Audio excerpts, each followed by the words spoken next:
Did the music stop? Did it just stop entirely? No, it should still be on. All right. Maybe it just ran out of its loop. Apparently that can happen sometimes.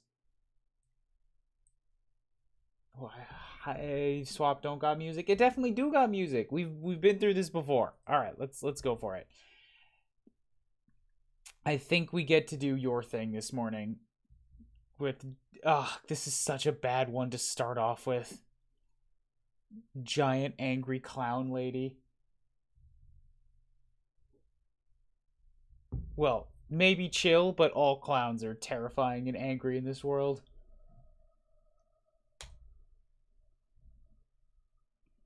Oh God.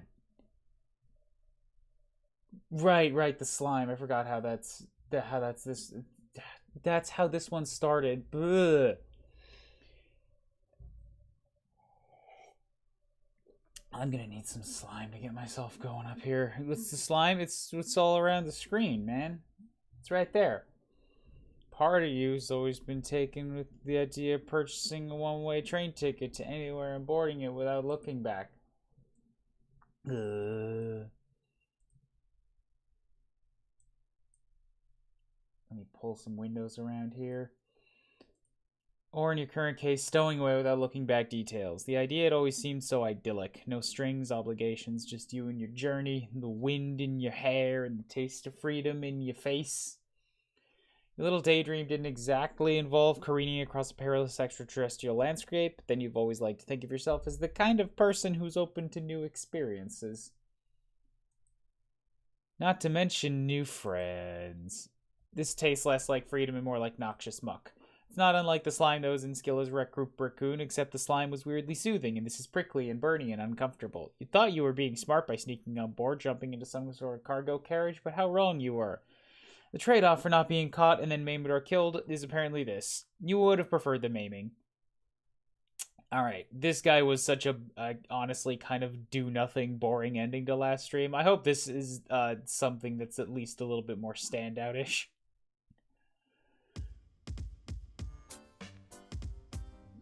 I mean, it starts off with a nice jaunt, but as we've all been rediscovering for the past couple weeks on my streams, okay, it has an air horn in it. I take it back. Oh, God.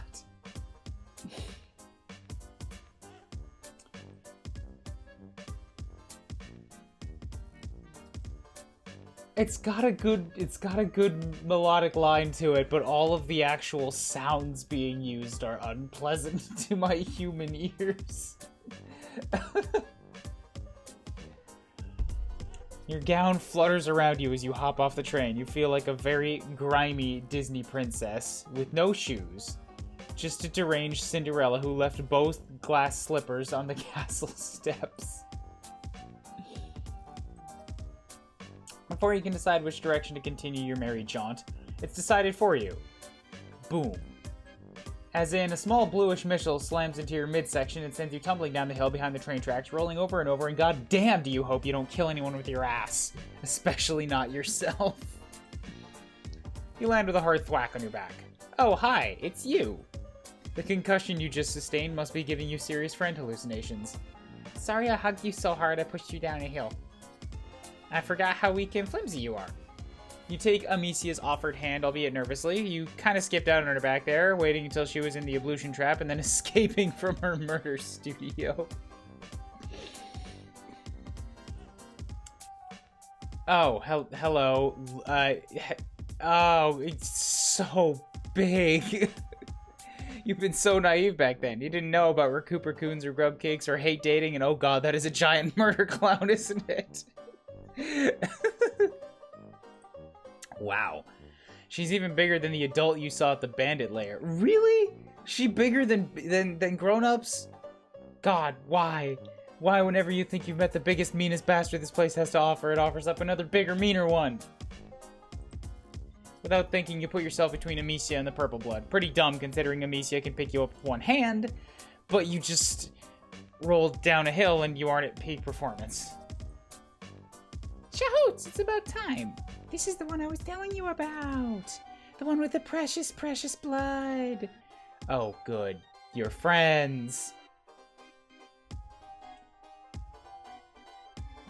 She's not the most ripped to shit female troll in this game. That was the olive with the claws. That girl was ripped. This girl is just large overall, maybe same muscle size, but like the rest of the body size is bigger in proportion. The purple blood's slow, lazy smile somehow makes her face paint even more terrifying. She moseys closer, towering over you. True pleasure, small thing. Any friend of Little Blue is a friend of mine. Especially one who looks so pretty on the newest page of my scrapbook. Your stomach is dissolving into acid fear. Amisha stamps her foot. No, don't make murder jokes. My friend is very delicate. You nod furiously. You are so delicate. Just a whiff of murder gives you the vapors. Peace and gospel, Little Blue. I was only playing. Messiahs know I'm owed a bit of fun. And it ain't a fair bit hypocritical lecturing me, considering what you were getting up to the first time you and I got to jawing, ripping off heads and all.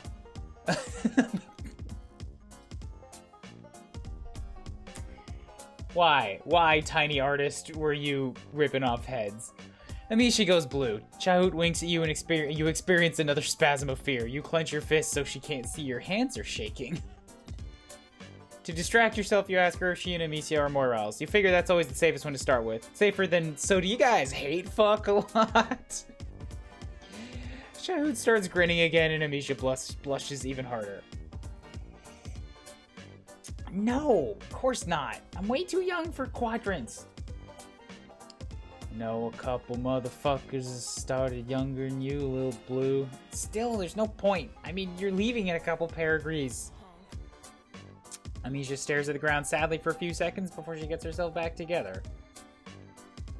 Picture Chahoot as being a bit redneck voice like Cowboy Girl. I don't want to put down too many of those.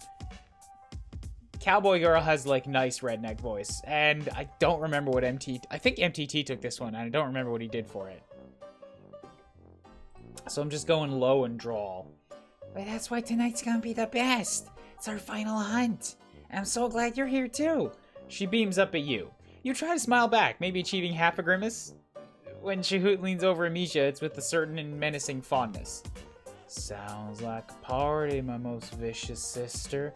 Only, we got us a smidge of a scheduling conflict. The massacre's tonight, Little Blue. Last massacre I'll see planetside. Gotta present my glutes and testify before my most mirthful messiahs for the last time. Don't present those. Yeah, okay, you know what? You do... Fine, you do your own religious stuff. Just don't take me to it. Please. You sure didn't get any of that. Every time you think your days of unbounded ignorance are behind you, you turn over a stone to find more little squirming bits of cultural miasma to suck in. Amisha rolls her eyes. More church? That's seriously all you ever do? Sister, we talked about this. To praise the mirthful ones is a privilege and a revelation. My pusher beats for them. It smashes its way through the desolate cage of my thoracic struts. Yeah, I know! You love your clown church. You love it so much you should just put it in a quadrant. Jesus, Amisha, maybe don't shout at this giant scary clown lady. Chahoot puts a giant hand on Amisha's head, ruffling her hair like she's an angry puppy. Simmer down. Good news is we got us a tiebreaker. She means you, doesn't she? More decisions. Usually we strive for it, but today it's all up to you, stranger. Oh God. You know what? No, I don't want to go to clown church. I'm not, no deliberation. We're just moving right along. Religion stuff is kind of over your head. Besides, you really shouldn't you really should stick with a friend who has a vested interest in keeping you alive rather than the menacingly non-committal clown lady. All of your recent experiences with Purple Bloods have been, well, awful. Just terrible. Yabai. Honto ni warukatta. You're so right. See, Chahoot, my friend is no dummy. Chahoot's eyes gleam, and for one eerie moment, you think she's just gonna reach down and crush Amisha's skull, or yank out her windpipe, or do some other mega violence. But instead, she just shrugs her giant shoulders. Well, that's what happens when you allow for the democratic process. Lead the way. Crap, that's right. If you aren't going to church, you're going on a final hunt. And knowing Amnesia, you aren't going to be duck hunting. I forgot that that's still murder. Ugh. You don't think the splatters on Chahoot's pants are paint. Well, they are paint, but they're Amnesia-style paint. They're both splattered with the same kind of paint. Come on, quick! I got something to show you. She takes off up the steep hill back towards the train tracks. Oh man, you are seriously not dressed for this kind of clambering. Oh god, just please. I'm not ready for how big you are. Chahoot appears to notice this too, because a few steps later, your feet leave the ground and you find yourself cradled up to the considerable bosom of a large clown. Up close, she smells like sugar and blood. No struggling now, sweet thing. Better pray I don't drop you. Oh, I forgot. You don't pray because church sucks. You don't like this. Well, you don't. You like not having to walk, and it's pretty cool that she can lift you like you're a tiny baby, but wow, you don't like this. You are so busy freaking the fuck out that at first you don't realize that Chahoot has carried you past the train tracks to a strand of trees. Oh. Oh no. Ta-da! Amnesia gestures like she's the presenter of a new game show. But instead of showing you a dope new car, she points to a boy hanging from a rope by his feet, swinging back and forth as he desperately tries to free himself. This is so murdery. Joe, you were so right! Using traps is a total time saver! It's all about those life hacks and other kinds of hacks. Ha. Oh, she lifts her axe. The troll hanging from the tree screams, and that scream becomes a gurgle, which becomes ringing silence as his head leaves his body, spewing brown blood. I like the browns, though! Oh, I mean, was that the flight guy? Because I'm fine with that. It rolls to a stop right at your feet. Oh, God. You've had enough of this horse shit. Why can't anybody on this goddamn planet find an ounce? Chill! Amnesia and Chahoot watch you expectantly. What, do they want you to kick the head like this is the sports? Give it a smooch? Those are both things that have happened. You know what? Fuck this. You turn off and stalk into the woods. This time you are orchestrating your own failure. So done.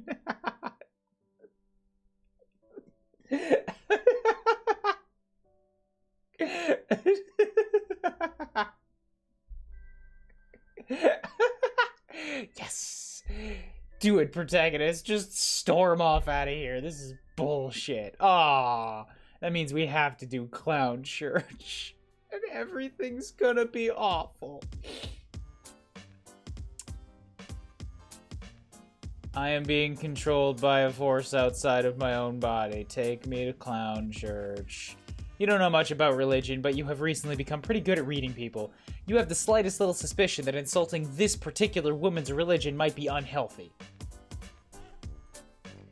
This time when Chahoot turns her painted face to you and gives you another one of those lazy smiles, you are filled with a sudden flush of excitement.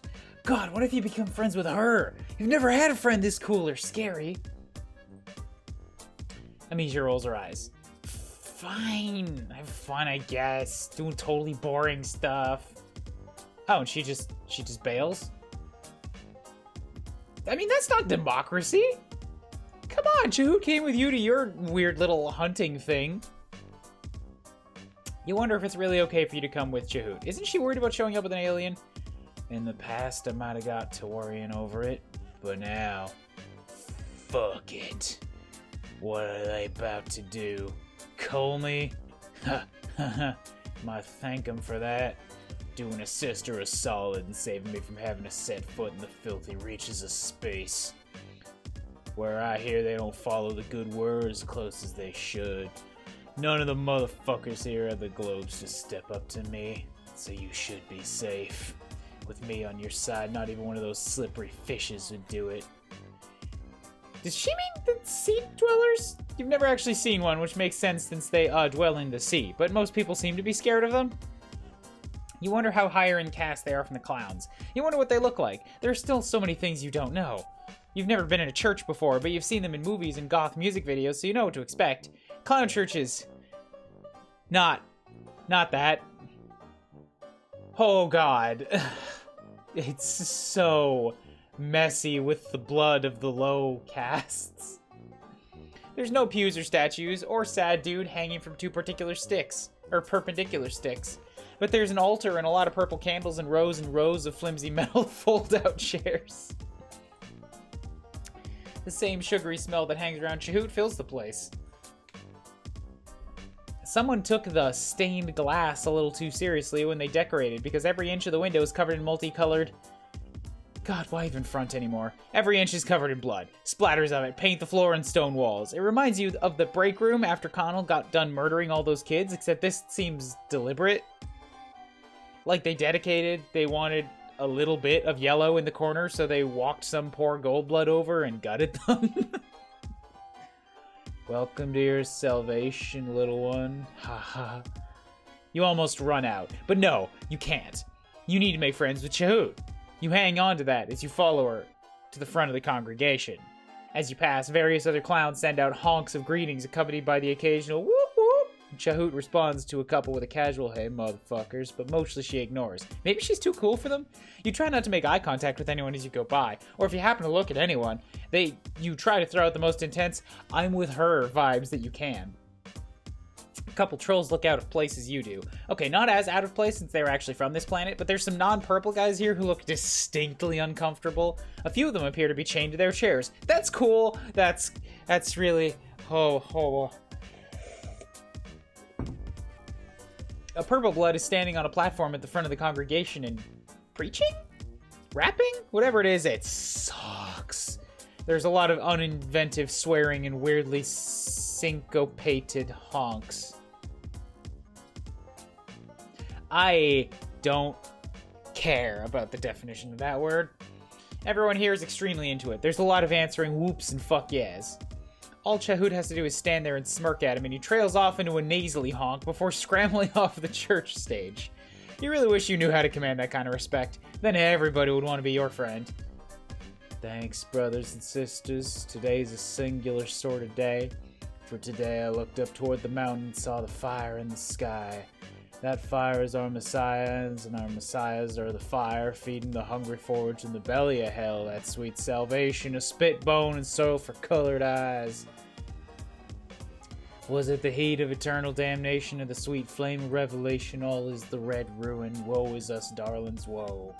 It goes on like that for a while. You zone out a little bit, someone throws a handful of powder into the candle flame, and more of that sugary, sharp scent puffs out as colorful smoke billows up. You recognize the trolls in the background? I do not. The one on the left looks chained.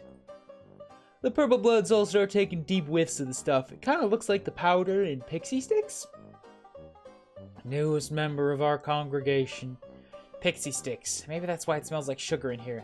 Invite them to stand up and give glorious thanks. The whole congregation has gone silent. You realize that Chahoot is looking at you, and the other clown priest is looking at you, and every single goddamn troll in here is looking at you, except for one small dude who appears to be chewing off his own hand to free himself from his shackles. Your turn to testify. Don't fuck this up, little one. Okay, but what if I want to wimp out real quick? You stand there in the cacophony of honks and whoops trying to dredge up a little spirit inside you, but you just can't. Look, it would be more disrespectful to fake that you are in touch with this line of totally legit faithful belief. All that noise sounds like so much jeering, and you'd think you'd have gotten used to negative reinforcement, but apparently it's still enough to trip you up. You open your mouth and all that comes out is a little croak. Like a frog. A frog of failure. Chahoot's big hands land on your shoulder. She looks wistfully through the clown paint. That's okay, hon. Sit down before you strain something. Encased in a fugue of shame you do. God, why couldn't you have kept it together for once in your pathetic life? The clown next to you gives you a consoling pat on the knee and offers you a half-empty bottle of Faygo. You are so despondent that you barely cast a thought to the juggalo germs or the fact that Faygo is disgusting. It hits your taste buds like a bitch slap. Around you, the congregation is getting rowdier. The troll beside you shrugs his shoulders, like, what are you gonna do? He has a hat and a charming smile. At least you think he does. You're starting to feel a little weird. Faygo isn't alcoholic, is it? I would go easy on that stuff if I were you, the troll says. His hand hasn't left your leg. In fact, it's moved from your knee to your thigh. The first time is always rough. Oh god, no. Whatever, you're fine. You know you're all about controlled substances. You're really good at drugs, okay? You're like a serious druggist. What is in this stuff? You got high with Sarava and Tripsy with Chixie. Haha, this rhymes. You could put that in her ex rap, but this is different. This is your brain blowing wide open and the atmosphere pouring in. This is the cosmos kissing your frontal lobe with way too much tongue and then kicking it. Hey, this is my supplicant. Maybe find your own. Chahoot's standing next to you again, and she removes the clown's hand from your thigh and extricates the bottle from your grip. Hey, you weren't done with that. Did the music just throw in like an aggressive vocal line there? I heard somebody going, huh, and I haven't heard that before, and we've been listening to this for 20 minutes. On the other side of the church, someone throws another handful of colorful powder onto the fire. More smoke billows up and you feel another wave of dizziness. Maybe it's the interaction of the Faygo and the smoke. Is that how science works? Such bad form, says the troll who'd given you the Faygo. Bringing an alien to your last massacre? One would think you had no respect for your messiah at all. I would think, brothers and sisters, that I might agree with that. A voice rings out across the church. At first you think that it's in your head, the product of whatever weird soup all the competing substances has created, but someone else hears it too, and the giant murder lady actually looks a little scared. Chahoot goes rigid beside you, her big, vicious mouth stretched into an O of shock. The congregation falls to its knees in a clattering wave. Seriously, you'd never heard a crowd of people go so quiet, so loudly. Chairs are kicked out of the way or knocked over. Kneeling down, Chahoot's head comes up to your chest. She and the clown in the hat each push you down on one of your shoulders. Motherfucker, get down. You hit the deck. You half expect the blood splatters to seep through your dress, but it just crusts flaky and dry underneath your knees. You, sister, that your alien? Where the hell's that voice coming from? It's deep and gravelly and probably male. Oh, hold up. What you'd initially thought was one of Ramel's knockoff paintings hanging beside the altar turns out to be a screen, which is now turned into a gray silhouette with horns. Is this turning Star Trek? Is everybody here bowing down to some dude who literally Skyped into Clown Church and doesn't even have a user pic? Your Excellency, I wouldn't describe them as my aliens exactly. A little too pathetic to really put much bother to. There's a murmur of agreement from the surrounding trolls. Dang, tough crowd. A long snort of breath crackles into static. Who are you to say who or what is pathetic? Chahoot winces. You're all feckless wrigglers without a bean in your think pans. All the low bloods in here look absolutely terrified, which is nothing new, but for once they aren't the only ones. Everyone here is afraid, the purple guys included? You, come closer, little heretic. Let me get a gander. Me, who? Who the fuck you mean who, sister? The motherfucker I'm jabbing my point stab at. You and Chahoot share a quick nervous glance. Her throat bobs visibly. Sir, I think you got your webcam turned off. Oh, dang. Hold up. You hear a lot of rustling and swearing. All of you hang in the awkward limbo of an old person struggling with technology.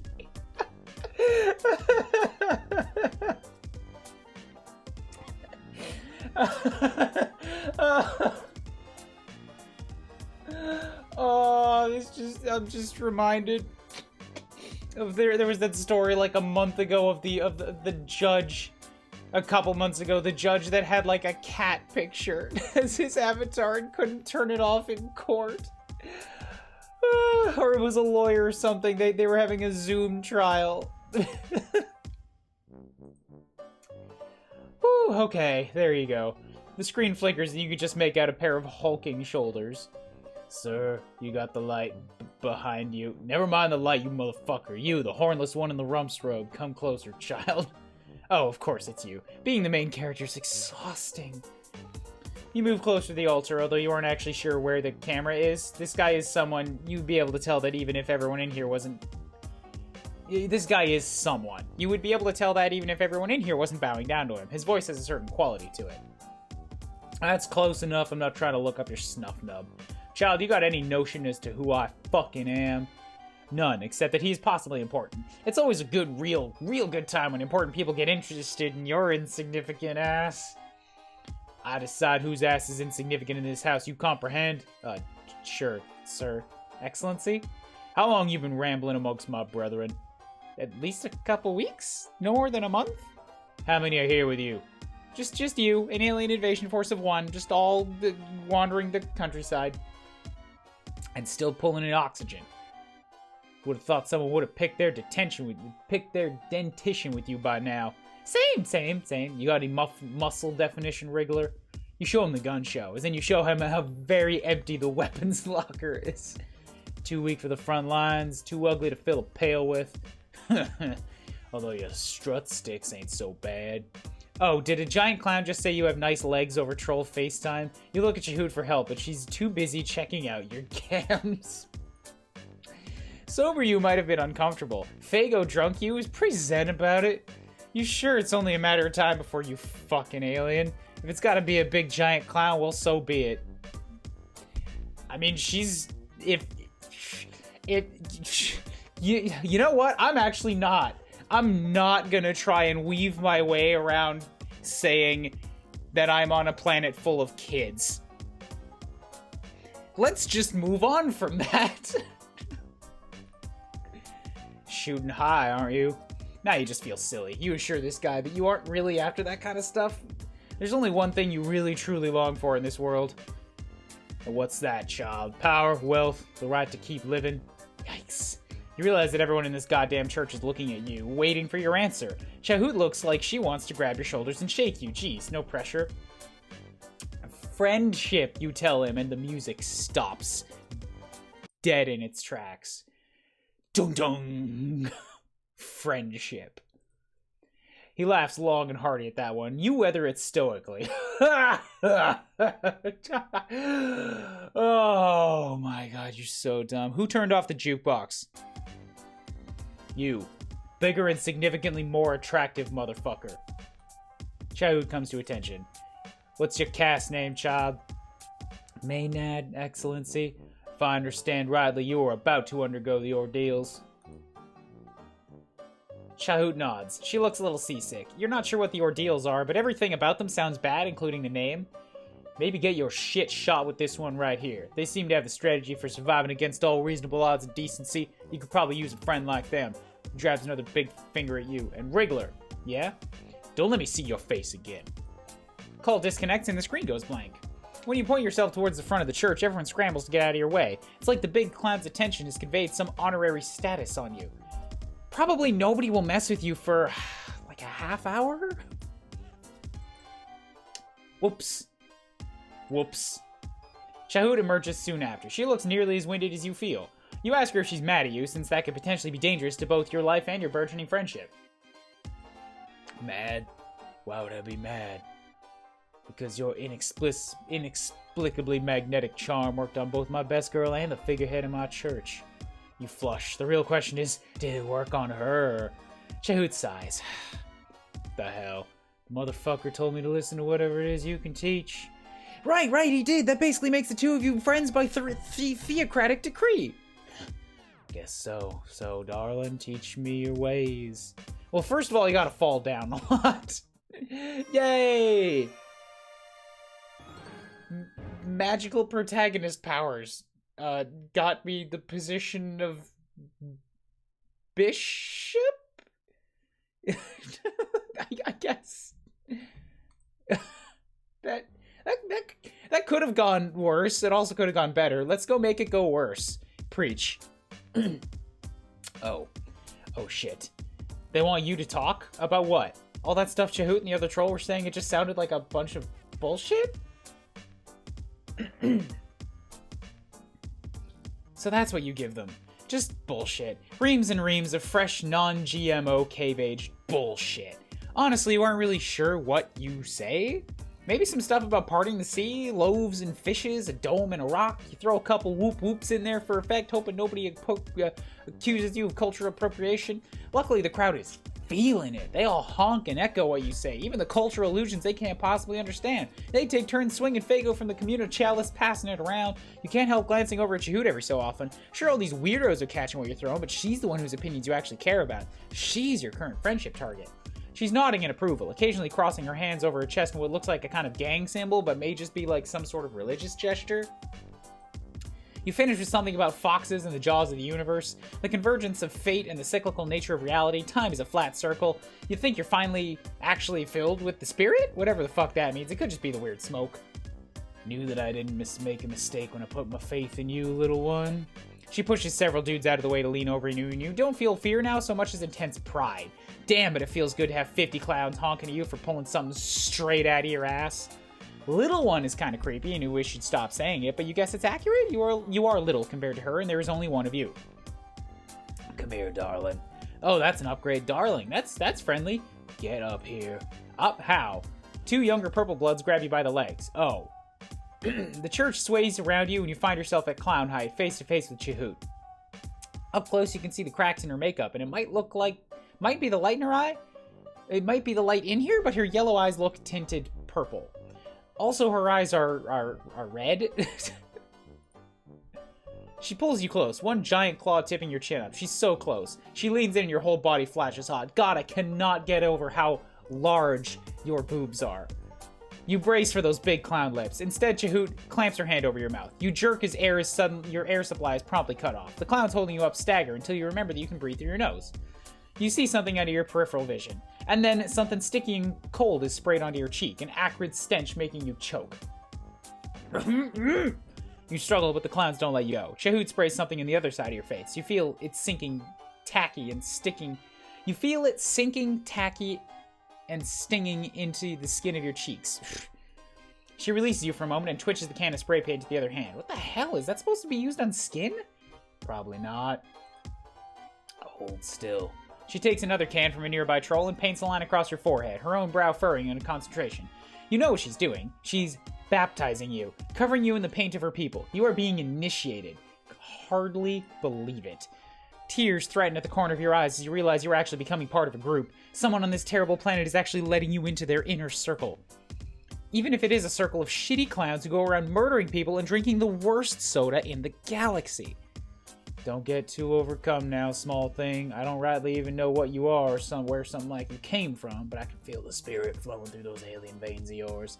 It's fucking godly, my little one. Oh, this is so good. Anyone who initiates you into their weird cult definitely wants to get all up in your friendship grill. Chahoot paints another line, this time over your nose. The paint is starting to sting. The paint on your forehead is especially... Oh, wait, that's not paint. That's... Chahoot drops the spray can.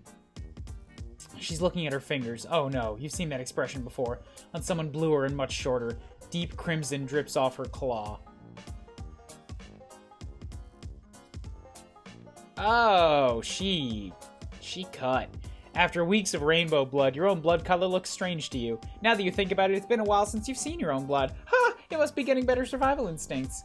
Precious blood. Precious indeed, sister. The two other purple bloods put you down with subservient honks. All the other clans here treat Chahoot with a reverence bordering on awe. Is it because she's the oldest or the largest or maybe just the most badass? Your feet barely hit the floor before Chahoot takes you by the hand. You smile up at her, happy to go anywhere she leads. Friendship feels so good, especially with people who are bigger and stronger and cooler than you are, which is basically everyone on this planet, but Chahoot is especially strong and cool. You're so busy feeling great about your new elite status that at first you don't realize what's happening. Where Chahoot is leading you. It's to a corner of the church that is a little more bare than other spots. As in, there isn't as much blood. As in, it's the perfect canvas for some fresh blood. Some precious mutant blood. I have no idea what happened. Did the paint corrode your skin? No, she just clawed across my head. with her hand. You don't know why Chahoot didn't go for you right when you met. Maybe the time wasn't right. Maybe the sight of your red stuff has triggered something in her murder troll hindbrain. Regardless, you get the feeling you're about to be reunited with the color of your blood quite suddenly and thoroughly. Wait, you thought you were getting initiated? Hell yeah. You're an initiate, my dazzling crimson darling. An initiate of the most rarest and laudable power. A blood initiate. A sacrificial bar beast. You ain't gonna get a better offer than that. Well, when she puts it like that. No, you'd still rather not die. Too bad. Now you're cornered by the largest, most imposing troll you've ever seen. It just said game over. Like, you are done, bro. Have you been changing your name?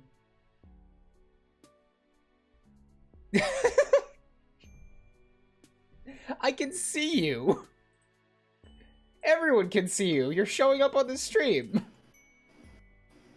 Oh god, it's so loud. It's so loud.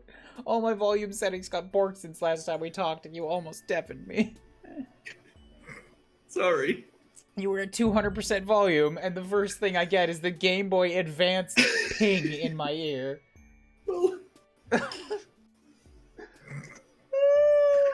I came in the middle of of you saying something about fucking a clown alien, and I was just like, I don't know if I want to speak right now.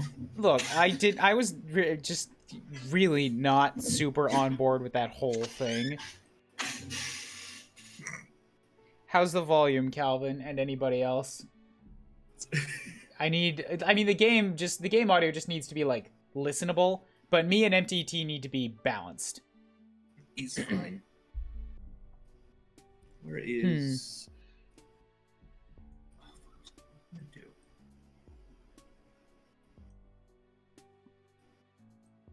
All right, let me change my name back. Okay, cool. So that was the end of chapter 9. You know what? Of the two, though, yeah, Chahoot was better, just because the other yellow dude was really just kind of a nothing. That guy. Yeah, he's not really anything fun happened there. Yeah, I skipped a volume. An assassin or something. I thought, was he like an assassin or something? Or that's what he implied in the game. No, it was there for like some big game where everybody needs to like kill each other and then the winner gets money. But then we just got trapped in a cave and it was kind of actually really fucking dull. Yeah. Battle Royale, got it. Yeah. So I have a feeling that Volume 8 might be my favorite overall, but I don't know yet. And I'm just basing that entirely off of Chixie, because Chixie was awesome. And the other one is one that I skipped until you were here, my friend. Chixie? Chixie the one on the right? Yeah, Chixie's the little brown orange blood on the right. She's the rapper / music maker that's a low blood.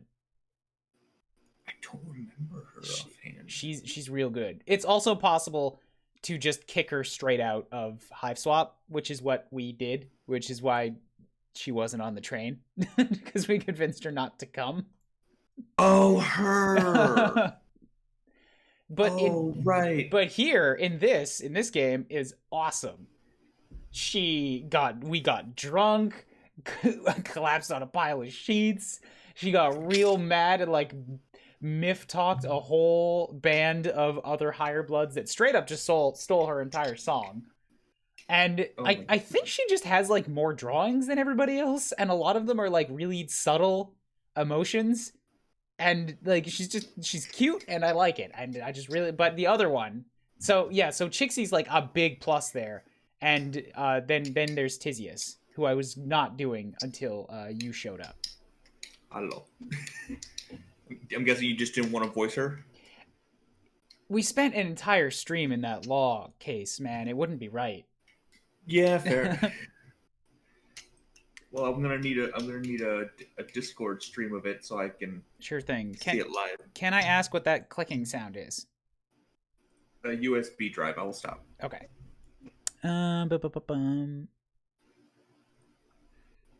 Champagan at. Oh, there's stream qualities. Ooh. The a better text readability is clear picture with a slow frame rate of 5 FPS.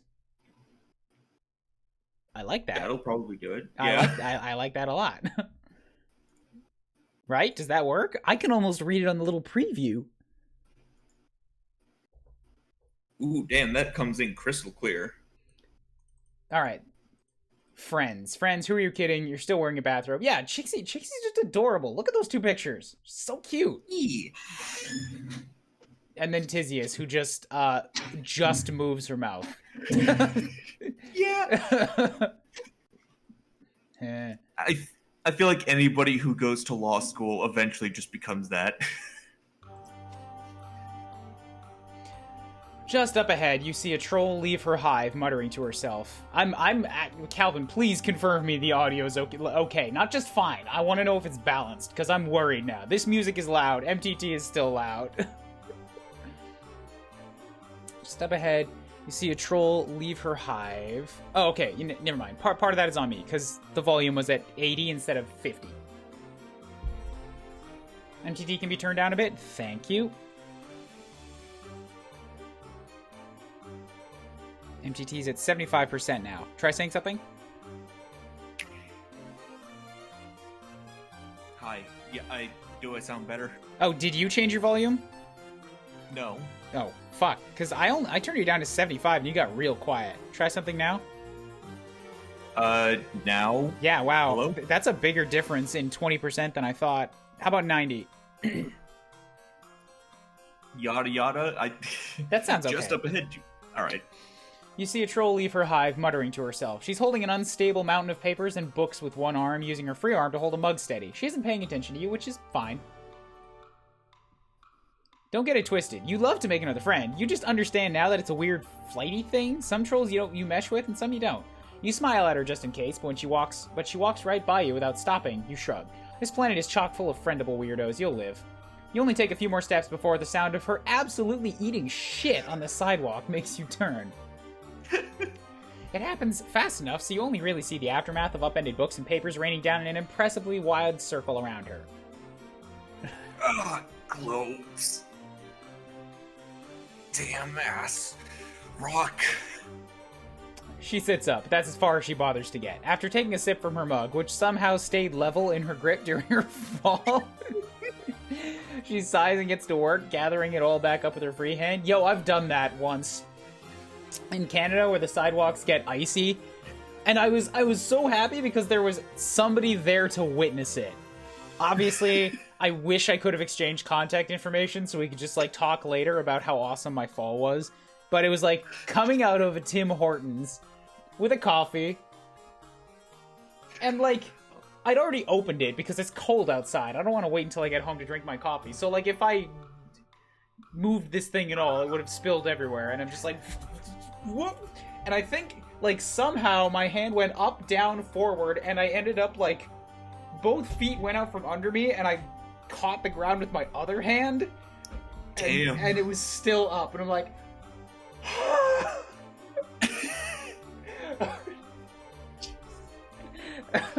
oh my god, I love that. sometimes, man. Sometimes you just your body just works. Your body works? Yeah, this checks out. It's a thing that would happen to me. It's not like I have anything else to be doing. What's with the fancy house music? This is just the style of music you get with teals. Remember, the only other teal we've seen so far was the lawyer dude, who obviously had something fancy running in his rich-ass house. The lawyer dude? I don't remember who else. The guy who was ramping up all your charges for every time you talk to him. Where we stole the bathrobe from him. That fucker, right. You've seen a teen movie or two in your day. You know this trope. The cool kid helps the unpopular nerd after they fall like a chump and embarrass themselves, then slowly the pair establishes trust. By the time the credits roll, they've gone and fallen in love.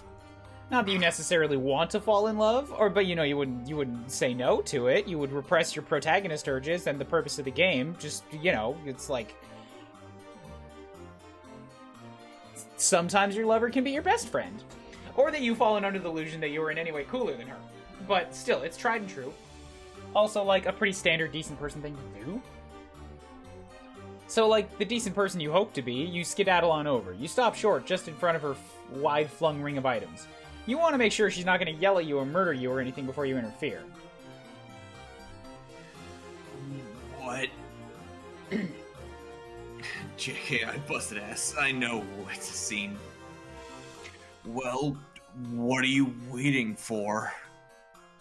Be a good bystander and stop standing by. She just expects it. She gestures kind of all around her, and that's confirmation enough. You bend to pick up a heavy-looking book, and there it is, emblazoned right on the cover. A gavel. A humongo fucker of a judgment implement, too, with spines all around the handle. Dread creeps up from your spine. You slowly slide your gaze from the book's cover to its owner. She doesn't have any ostentatiously blood-color-themed clothes on her, though, wow, she is sporting socks and sandals. Maybe you're cooler than her after all. But the very prominent eye bags are tinged teal. Ah, globes. A lawyer.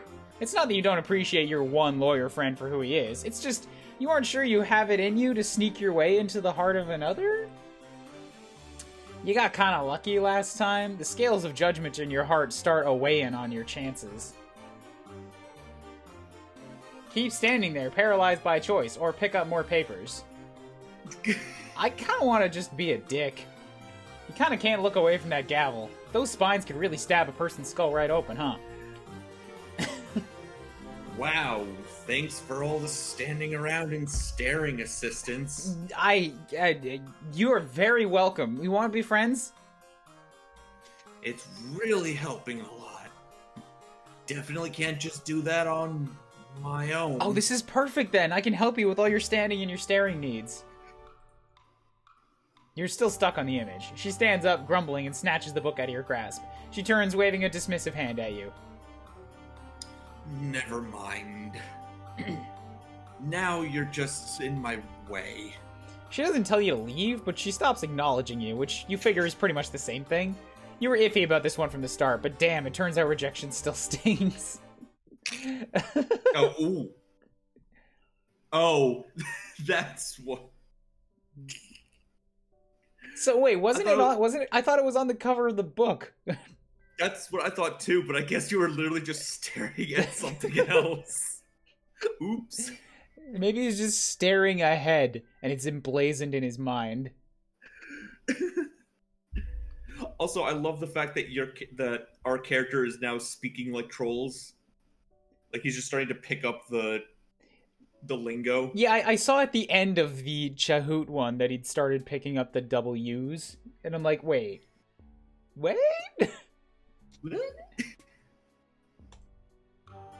Pick up more papers. Alright, you start making neat piles of all her stuff. After watching you for a second like she's making sure you're not screwing it up, she dramatically heaves herself to her feet and joins in on the effort. I don't have time for this shit.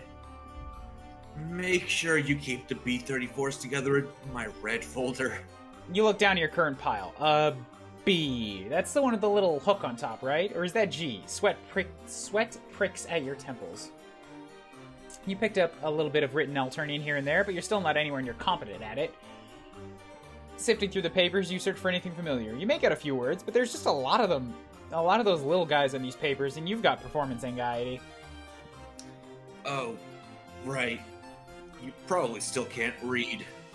You look up at her, startled. How could she tell? Well, I mean, you don't look much like a troll. It isn't exactly a gargantuan mental leap to assume you're not from around here. But also, I've heard about you. Ooh, I'm a celebrity. You straighten up. Any press is good press when it comes to friends discussing you, right? Teals talk. Oh yeah, I guess you're all lawyers. You probably love the sound of your own voices, isn't that right? Unfortunately. Oh. She puts her mug down on the ground and picks up a fallen book, talking as she flips to whatever page she's looking for. That little asshole is gonna have even more unfortunate crap to say to me when he finds out I set us all back by dropping half our group project in a ditch. She paces in flustered circles until she finds a bookmark among the debris. Flicking a wet leaf off it, she shoves it in the open spine of the book and slams it closed. Ugh, whatever. I can't think about that yet. Gotta get all this back in order first. Right, yeah, the ordering of stuff. You keep at it, doing the best you can to keep similar looking things together. You can feel her eyes on your back and you turn to face judgment. You basically got it right, actually. You did say you were quick at the draw. I'm dizziest, by the way. She doesn't so much smile at you as grimace. Yeah, that's like It's a change in expression, but it's more like, so now what? It's the best you're gonna get. Now what do we do? It looks mostly pleased, and as exhausted expressions go, one corner of the mouth is tilted up. That's as good friendship building material as any other. You've certainly started with worse than being complimented. The breeze plays at the ends of her frizzy hair, ruffling a few pages while it's at it. Now that you aren't frantically trying to prove your helpfulness and have a moment to think, you don't know if the sidewalk is the best place to be starting from scratch with a whole filing system? You open your mouth to tell her as much when a huge papa gust follows in Breeze Jr.'s wake, blowing the neat stacks back into chaos. Mother grubbing. She sinks slowly back into the snow globe of paper, takes a long sip from her mug sitting next to her, and then tilts her head back and unleashes a single deep gut hauler.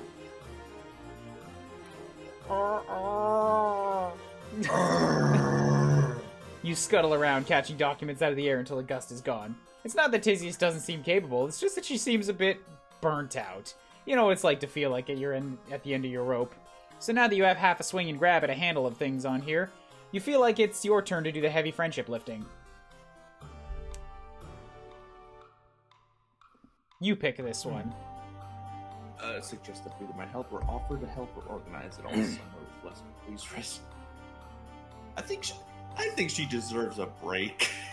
She could use a nap. You know a breaking point when you see one. You weren't expecting it so early in a potential friendship encounter, but still, it's clear this troll needs some time to chill. This is a mess, yeah? She swings the pendulum of her chin over to glare deadened knives at your guts. Okay, yeah, it's a mess. But it seems like maybe, just perhaps, it'd be best to sort of put a pin in it all, suck air in and out of our insufflation sacs or whatever, and just get it together for a minute. No group projects were ever aced when the clear leader was not at her peak mental performance. She wrinkles up her nose and closes her eyes. You know what? Fine. Fuck it. Not all of it, of course, but this night specifically, and everything and anyone I know or have thought extensively about before in my life. That sounds pretty much like all of it. So that just leaves you. Oh, cool. What do you have in mind, friend? Because I'm all out of ideas. Let's go drinking. I have heard of a place that's got some, like, absolute swill. It's called Fago. That word still does a number on you, no matter how many times you hear it used flippantly. You have an idea already, so you hurriedly gather her shit into an extremely unorganized pile, which she drops off in her hive to deal with later. You half expect her to just not come back out, but she does. She said the friend was terrible. God damn it. She's kept only one heavily annotated tome in her mug, which she nods at when she speaks. I know, but these are for just in case. Anyway. Just in case you need to break out some legal definitions on our way to the arcade? Like, what? Do your worst. With a salute and a few gentle tugs at Tizzius' sleeve to keep her moving, you get going. You and your Alternian pals have taken turns leading each other to some pretty wild places in your time here. That's what I wanted when I came to Tokyo. The place you take Tizzius to, though, is somewhere you haven't shared with anyone. It's where you come back to on days when you can't find a friend, or you don't want to impose on any of the ones you've made. I like the boinging. Yeah, she's just kind of walking. It's on the outskirts of town, where the buildings are spread thinner until the landscape cuts upward into a jagged cliff face. Bolted onto the side of the rock is a tower, or what's left of one. Okay. What? I thought like there was like a weird glitch in the text there, but whatever. Move on. It's basically a heap of scaffolding and rusted-out ladders holding up a half-covered platform, but it's been a good place to staunch bleeding and stargaze. Do I give off an outdoorsy vibe to you? I mean, the hoodie is pretty prepared to be outdoors, right? Does my half-untucked button-up and paltry muscle mass scream, would love to scurry up a dilapidated relic? Yes. You'd worry about her hating your plan, but you kind of feel like she'd complain no matter where you took her, and at this point the die is cast. So heave-ho, you say? It's stronger than it looks. You offer to hold her stuff for her during the ascent. She gives you the book, but clutches the mug against her chest with both hands. You know better than to pry, but you're dying a little, wondering why she's so weird about it? Unless she's got liquor made from viscera in there? Or maybe her Lucis gave her the mug so it's special. Could be both. You shrug. Like you thought she would, she follows you. And like before, she complains about it the whole time. And like the structure itself, you both weather it fine. At the top, she looks around. Is this your hive? It's more like a hive out. You still feel a little terrible with that word amalgamation. But, you know, it's the first time you tried using it on somebody else. You gotta break it out sometime. It's not as fancy as your friend's hives. You know you don't have any weird animal parent to make you snacks or anything. There are only little keepsakes you picked up along the way, set up on the creaky old table next to some complicated old tech you couldn't get to power on. This must be an old watchtower from when that was part of her imperial bitchiness's preferred method of surveillance. She runs a hand over a dusty screen. Oh, Trizia? You learned about her. No. Her bigger, badder, off-world counterpart, the Condense. Ah, yes, that one. Condense. You look at the rusted barrel of some terrifying weapon mounted in the corner, and then out over the landscape and sprawling town. In the distance, smoke rises from a freshly demolished hive. Glinting in the moonlight, drones circle it like buzzards. It's been like this here for a while, then. You sit down, your legs dangling off the side of the platform. Tizzy joins you a safe distance away from the edge. Actually, Calvin, not quite. The pink blood more like leads the war from what has to be an impossibly magnificent, like, Imperial flagship. That's the thing with the there's millions upon millions of trolls, and the lower bloods get killed a lot. There are exactly 2 of the top pink. It's kind of like the Sith, really. There's the grown-up that leads the space, and then there's the apprentice that leads the planet, and then at some point the apprentice kills the master and they switch. Or no, not switch, it just kills, and then another youngin is born on the planet. You're supposed to destroy the hierarchy, not join it. Jesus. That is one hell of an understatement. But yeah, we've got a time-honored status quo in operation here. Streamlined, efficient, brutal. Tizius looks miserable. That's not what you were going for. You summon up the old Roy G. Biv in your head for the 1000th time. She should be safe, right? Teals are middle class? And anyway, she's a lawyer. She's got the powers that be on her side. Saying so doesn't seem to cheer her up at all. I mean, you're not wrong. But being in a position to benefit from the system doesn't make the system more morally palatable. See, yeah, Tizius is good. I wish more people thought like this. I forgot Tizius was the one that was trying to, like, recreate the legal system. Yeah, we did the trial because of Tizius. The trial otherwise was going to be like, eeny, meeny, miny, mo, catch a tiger by the... I like you. You did it. Come with me. Like... And if I'm being real about it, it's more me being forced to uphold it than anything else. She nods toward the book in your hands. Oh, right. How does this all work anyway? Can she just not be a lawyer? And aren't there good ones? Yeah, I could quit. If I want to get cold. There's always a choice. She sighs. It's not like I expect suffering to ever stop completely. It just seems like an awful lot of work to do to make sure it keeps happening. And that's the entire job of a legislator. Unless you're purple enough to get away with it, you're just guilty, no matter what. It's just a matter of going through all the fanfare of a trial, all for the same result. It's sick, But it's so normal by now that no one knows how to begin questioning it. Well, at least this aspect is decidedly worse than real life. It's just usually guilty for lower people, rather than always. She looks more exhausted now than she did during the paper explosion. Like when you've used up all your sadness and all you have is a deep, broken fatigue. This isn't exactly the rejuvenating gateway you'd envisioned. There's just so much injustice. Come on, Tizis, I want to have fun with this.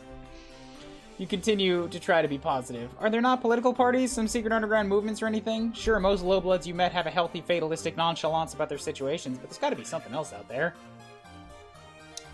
There were a few people who tried to stir shit up back in the day. It's all kind of hushed up and hard to find any information on the history of them, though. Definitely not the kind of thing they teach you in Legislacerator training. One was a mutant blood, the other had wings. Okay.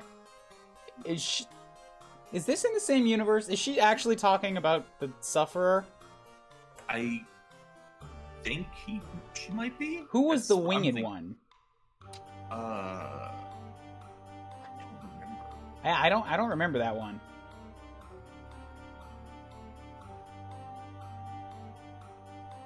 It can't be the disciple because she wasn't winged, but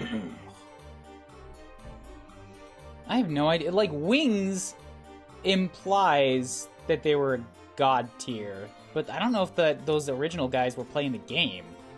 So it might have just been it might have just been a bug type person, you know, like Pokemon. yes, like Pokemon. Handmade. Oh, the summoner.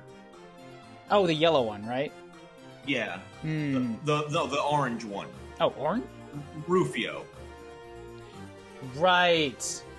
That fucker. Okay. This is unimportant. But I just okay. Needed that checked off in my head. Yeah. I guess they didn't have much of a chance anyway. You can't imagine this story having a happy ending, but you still want to know more. There's the subtlest shift in her tone of voice now that she's doing more than only complaining. It draws you in. One of them seems to have gathered enough of a following to have become a kind of religious figure, but from what little I could find about him, the other one led a military revolt. They both were killed along with their attempts at change. I don't even know what happened to their compatriots. Probably also killed. She stops to squint at you. I don't know how you got me talking like this. But in the fucking spirit of the night, I'm just gonna keep going. Hell yeah. Yeah. If it wasn't clear, I'm telling you things that can get me extremely cold. So, like, please be chill. You're so chill. You're the chillest. You're also probably pretty colorable yourself. I mean, I don't know. Apparently the color that's going on in this skin is like the worst kind of color. And everybody that's seen it has been surprisingly chill. So, like, samesies. Good point. She squints at you a little longer and then stares out into the night. Her jaw muscle clenches a few times before she speaks. I have some ideas. She's still not looking at you, but she sits up a little straighter. You feel your spine following suit almost on its own? All of us trained to be legislacorators like to practice throwing our weight around. Some of us more than others, which I guess you have first-hand experience with. But we don't have much real power yet. We will, though, if we pass our exams. Which I will. I've been staying up most days studying every documented piece of the law, some underground stuff too, when I find it.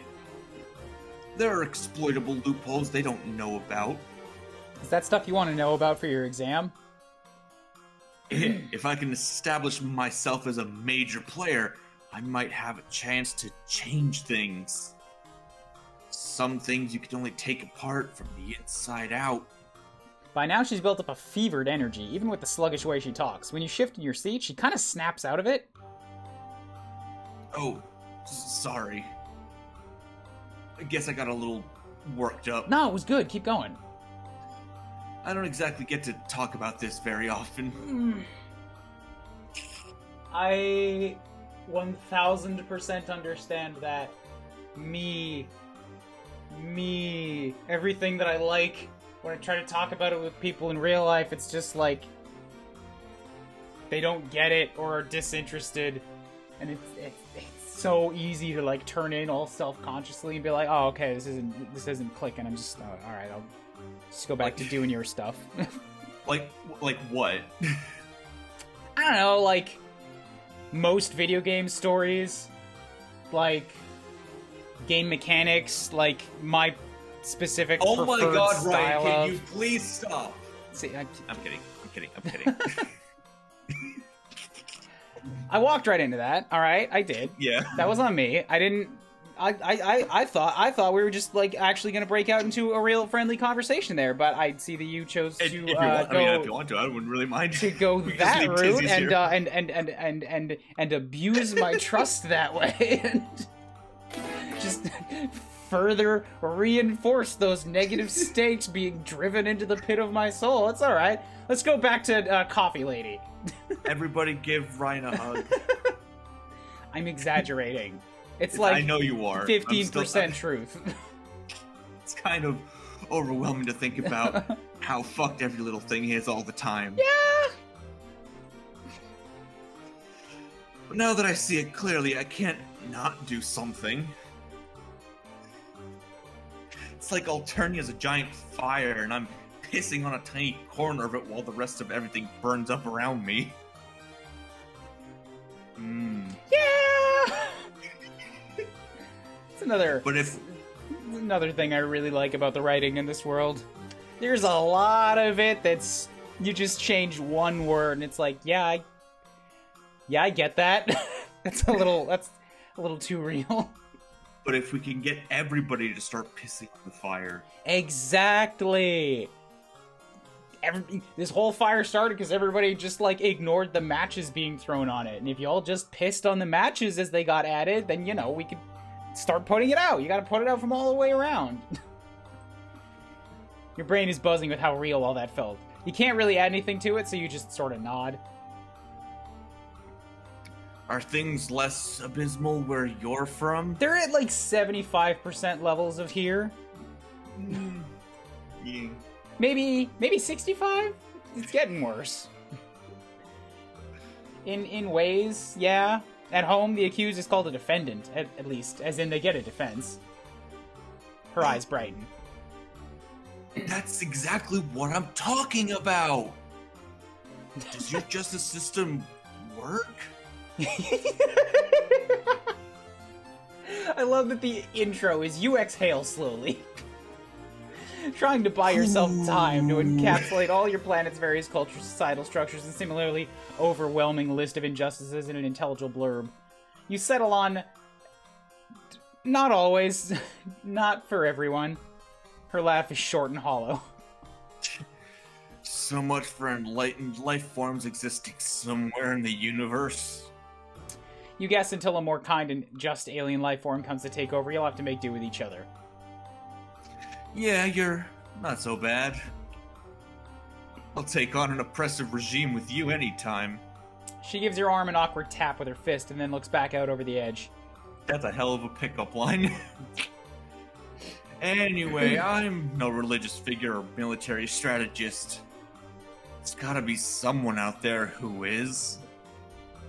Gotta use what skills I have instead, I guess, until I find them.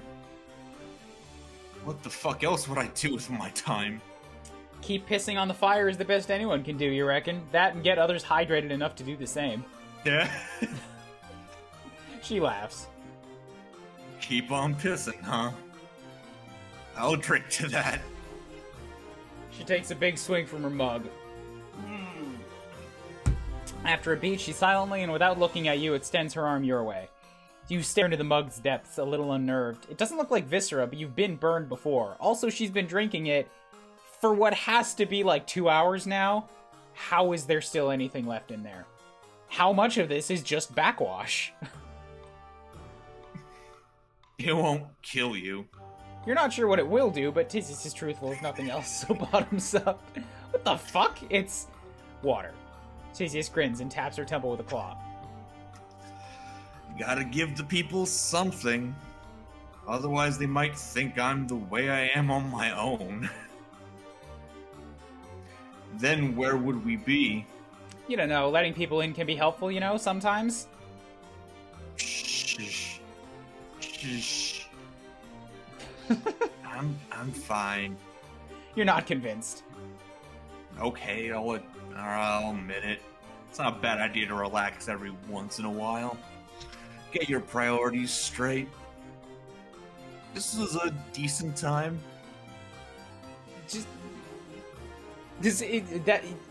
I'm getting flashbacks of what it's like sometimes, just in like the mod chat of somebody going through a spell, and everyone else is like, "Just, it's cool, breathe. Your world's not collapsing."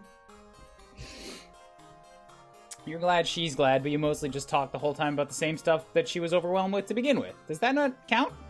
You learned a lot, but she still looks pretty wiped. As soon as you think that, she yawns. She's so driven.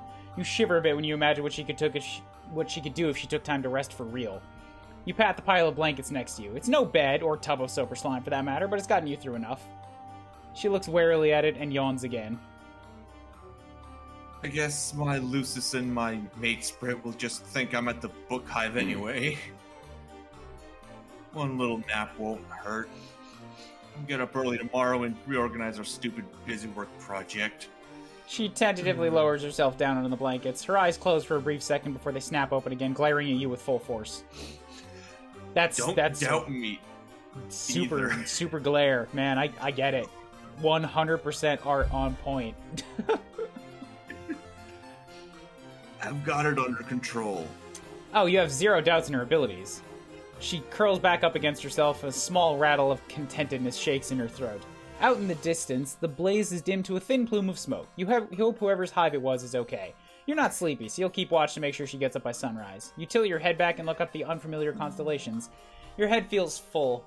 It's intense, and not exactly what you'd call happy, but you know you're feeling it with her, and that's far from nothing. This was good and wholesome. That was actually really nice. Have you played through this game before, or are you seeing it for the first time? Me or Calvin? You, MDD. I haven't played through it. Ooh, okay. So there's a bunch of stuff you're just not seeing on the streams where you're not here. Gotcha. Yeah, I still need to catch up on the God Dog thing that you sent me the other day. She showed up again on the last stream. Yeah, she was Again? Oh my God. Like she as you go farther through the game, like your old friends start showing up to just like because your social circle gets wider and people know each other. So she showed up. I do remember she showed up again when I was on stream. Did she show up? Oh my God. She showed up with I don't know if it's Skilla, probably not. The big muscly olive girl. Oh no, yeah, I was there for that. Okay, yeah. So then she showed up for that one. Yeah, and then I was just like, what the fuck is that? God. And the little blood painter also showed up at the beginning of Chahoot. Oh. Cute.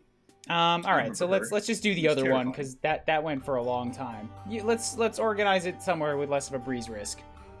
We're just gonna rewind all that friendship stuff right there, just to, take a look back in time. Your night is pretty wide open. Mm-hmm. You wouldn't mind moving this operation to a less windy location and getting it together for real? Yeah, alright. She still sits there kind of dazedly, so you take over. It feels nice to be useful, even if you're not super confident about your skills. Wasn't there another choice after this one? No, I don't think so. Huh. There was a choice before it. Yeah, that's true. After you make a handful of them, she moves to join you in the effort, so you shoosh her back down. You're a helpful McHelp person, and you have got it. She makes a non-committal noise and watches you work. You try not to feel too bad when she winces at a few of your sorting decisions. She doesn't stop you, at least. She scrunches up her face and yawns, which catches you off guard. Man, she really is wiped. You look away from her to the paper you're about to grab, but it's not there. Maybe it blew into another stack? Or you picked it up already and forgot? Yeah, that's probably right. Anyway, she had her eyes closed, so she didn't notice. It'll be fine. Once you have everything kind of together, you help her back to her feet. You're pretty sure that was her hive she just walked out of, so you ask if you should go there. No, I was heading to the book hive. I can take you there. She seems to rally a bit now that it's her turn to lead the way. She picks up a hefty stack of her things, balances her mug on top of it all, and starts walking. Move it or lose it. It being the opportunity to engage in some really tedious micromanagement. Ooh, there's no choice to be had, really. You move it. That's a lot of it. Bounce, bounce, bounce. The book hive is an imposing building, and inside are a series of rooms opening off a central atrium. You walk past one open set of double doors, showing off a room full of weird statues and display cases, and another one bright with the light of dozens of display screens and humming with electricity. Further around the curve of the room, you pass a room full of brains in jars? It really looks like brains in jars. There's another still, a windowless one, ostentatiously secured with multiple padlocks and what looks like a retina scanner. There are a bunch of trolls in each room, and as you keep passing doors, you realize they're almost all teal bloods. Are they the nerd cast? Wow, harsh. I mean, yeah, though. We kind of are. I know plenty of gold bloods who spend their nerd energy ruining the internet from their basements, and blue bloods usually have their own personal jerk-off book hives. They don't read any of them, though, right? And there's always outliers, I guess. But yeah, between us and the Jades, the book hive is blue-green dweeb city. Tisius keeps moving like this is nothing new. To her, you guess it isn't. She pushes a creaky wooden door open to reveal a large study room full of bookshelves and furniture. There are even a few weird-looking ferns decorating the place. In here are a bunch of trolls, some reading, many on their computers. You dump the stuff you lugged here onto one of the tables.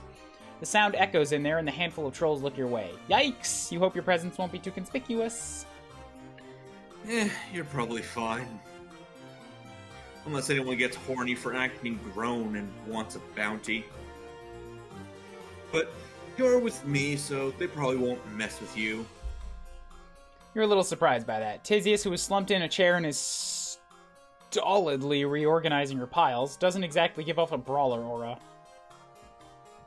No, like, they know I'll take them out of it. I'll talk them out of it.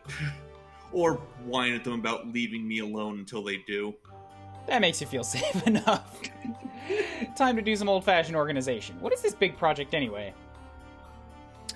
It's just some bullshit. She stops and cuts her eyes around the room. But no one is still paying attention, as far as you can see. She starts speaking again, quieter. An assignment for one of my legislator training courses. We're supposed to choose a prosecutable offense from the scrolls of evisceration and list all potential... She must be able to sense your eyes glazing over at the idea of another long and not parsable legal jargon ramble because she cuts herself off. It's barely worth describing. Grub school level, honestly, but it's extremely fucking tedious to research and then annotate. Especially when you can't find sources that haven't been scrubbed nice and fuchsia. Yeah, makes sense. Anyway, as long as we get things in the right folders in the right order, we should be good for now. Sounds good enough to you. Plenty of time to keep chatting and get to know each other. Though she said this was a group project. Where are her group members? Shouldn't they be contributing, or are they a bunch of lazy piece of shit? Like I'd let them? Just kidding, I'm very good at allowing people to help me. She grits her teeth and nods at you, masterfully setting aside the paper's letter with the letter that looks like a little microscope. Case in point. Anyway, they did their parts already. I just want to make sure to add the finishing touches. Right then, you hear approaching footsteps. It better not be some high blood you gotta take out. I mean, you'll do it if you have to. It's tried and true. You're just not sure how well this dynamic duo would fare in this case. You stop scanning the room for potential bludgeoning material when you see Tizzy's expression go from regular tired to tired and annoyed, but not in fear of mortal peril. You hear him speak right as you start to turn. Yep, there he is. See, they start showing up again. How the mighty fall and into a mud puddle I don't remember what his voice It's is, fine, and I go don't for care. it. As at least my associate seems to be picking up after you fairly efficiently. Fuck off, Sorgor. We'll have it together in time. You sure you don't require any assistance? I'll have to raise my rates from my original offer, but you know it still stands. It's an assignment. Why are you charging for it, you unbelievable piece of slimy shit? You did your part already. So spare me both your sales pitch and your company before you give me a second acid tube ulcer. Second? Oh, right. You need to do those final edits of yours. Subtextual anti-establishment agendas don't insert themselves, after all. Suit yourself. See you in class. They give each other an identical but inscrutable hand signal. If the huff of perturbation from a nearby jade is any indication, it's gotta be something vulgar. Perish. He smirks and raises his eyebrows at you as he turns to go. Come by later? Only if you've got another one of these sweet robes that is not, like, blemished with blood. By the way, I'm either not giving this back or I'm gonna need it laundered. You not. You can wait for a rainy day. You open your mouth to be nosy, but Tizia seems it coming a while away. What? You never had a class friend? Someone who does good work but is miserable to hang out with? I've had work friends like that. Yeah. I don't have time to waste on more than one quadrant or on lying to you, so don't blow a brain gasket. Just when you think you've got all the troll dynamics down, you gotta make room for that cursed bastard nuance. Ugh. Anyway, you guess it makes sense. You and your troll friends have all kinds of weird vibes with each other too, whatever works. Exactly. You go back to happily sorting. Tizius rolls her shoulders and starts leafing through your piles. Where's my... Have you seen a handwritten page? It should be here. She starts double-checking herself. Her pace doesn't so much escalate as it does intensify. Her whole body becomes almost graceful with efficiency. You got everything, right? I thought I watched where it all went. I could have sworn I saw it land.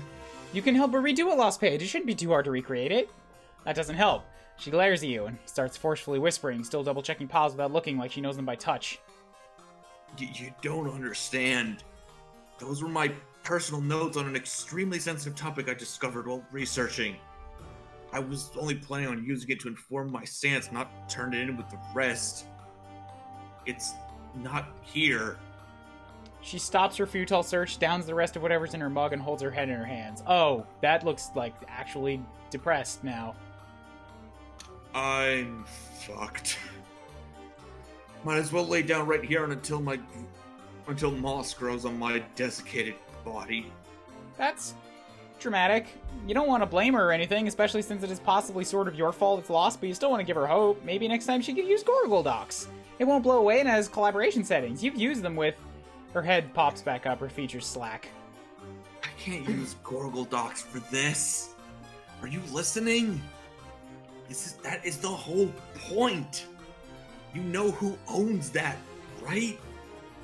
Every document is monitored. Analog is the only way to do anything, unless you know how to get me onto the dark web, which I fucking doubt. If someone found out, if my handwriting is recognized, I'm dead. And I'll never be able to... She trails off, just sort of slumped in her seat, staring into the void. Shit, you're really fucked up, and, like, she probably gonna die now. You admit to her that you may have allowed one page to blow away when you weren't paying attention, that it could have possibly been that one. Great. Can't believe I was stupid enough to let someone else handle things. I was just so tired. Her shoulders start to shake a bit. Oh no. She doesn't cry, but you almost wish she would. The way she keeps blinking back tears and hiding her face with her arm is worse. It feels invasive to watch, and thankfully it doesn't last. She sniffs once, clears her throat, and wipes her face with her sleeve. Silently, she stacks all her things back in a pile. Okay. I need to retrace my steps. Maybe it hasn't been spotted yet. Maybe it'll be okay. It won't, but oh well. You reach to help, desperate to fix the situation, but she gingerly picks your hand off one of her books and drops it in your lap. Your stomach sinks to join it. No. Don't worry. I've got it. Rejected. She wrestles it all into a precarious heave in her arm. It wobbles once as she makes her way steadily to the door, but she catches herself. Head high, she keeps walking and does not look back. Left at the library. Oh. Alright, well, the other one was better. There was a good ending to that. Befriendments. Yeah. Yeah, we're making progress. She might have also lost the page in that ending, but you know, whatever. Zebedibidi. I don't know who that is. Oh, God, right. Gary's next. To Gary. Yeah, I saw that. Here. Oh. Well, you suffer. I enjoy voicing him, but like also, yeah. So yeah, I think 8 is probably my overall favorite right now, just because every other combo has somebody that I didn't particularly. I mean, 3 was great just because of the combination of JPEG Bison and God Lassie. That was a really... Oh, there was a JPEG Bison? Yeah, there was there was a JPEG Bison in... Oh, I definitely have to catch up on that now. But everybody else has like at best a good one and like a very Yeah, no, that makes sense. And like yeah.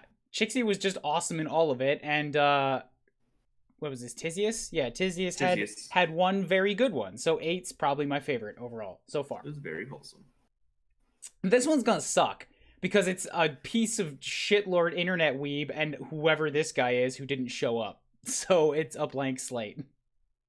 I have no idea who this guy is. Let's just get all this teal out of our system straight away.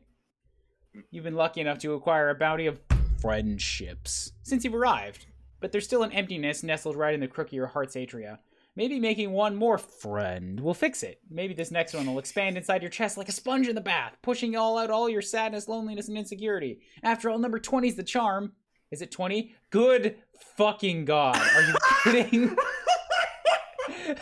You're kidding, right? Holy shit. This is not real? He hacked his own portrait image? It has to be. Oh no. Oh my God. Oh. I hate it. I love it. In an utterly uninspiring turn of events, the night finds you trolling Alternia in search of, well, trolls. The friendly type, preferably, although you've been known to work wonders with hostile folks too. Your current hunting ground appears to be a primarily teal neighborhood, which suits you fine. Teals live relatively comfortably and are usually only mildly disdainful of you. This strikes you as a good place to search for companionship. You've got another pressing concern, a faint glow far on the horizon, which suggests that the sun will be rising soon, a couple hours from now at most.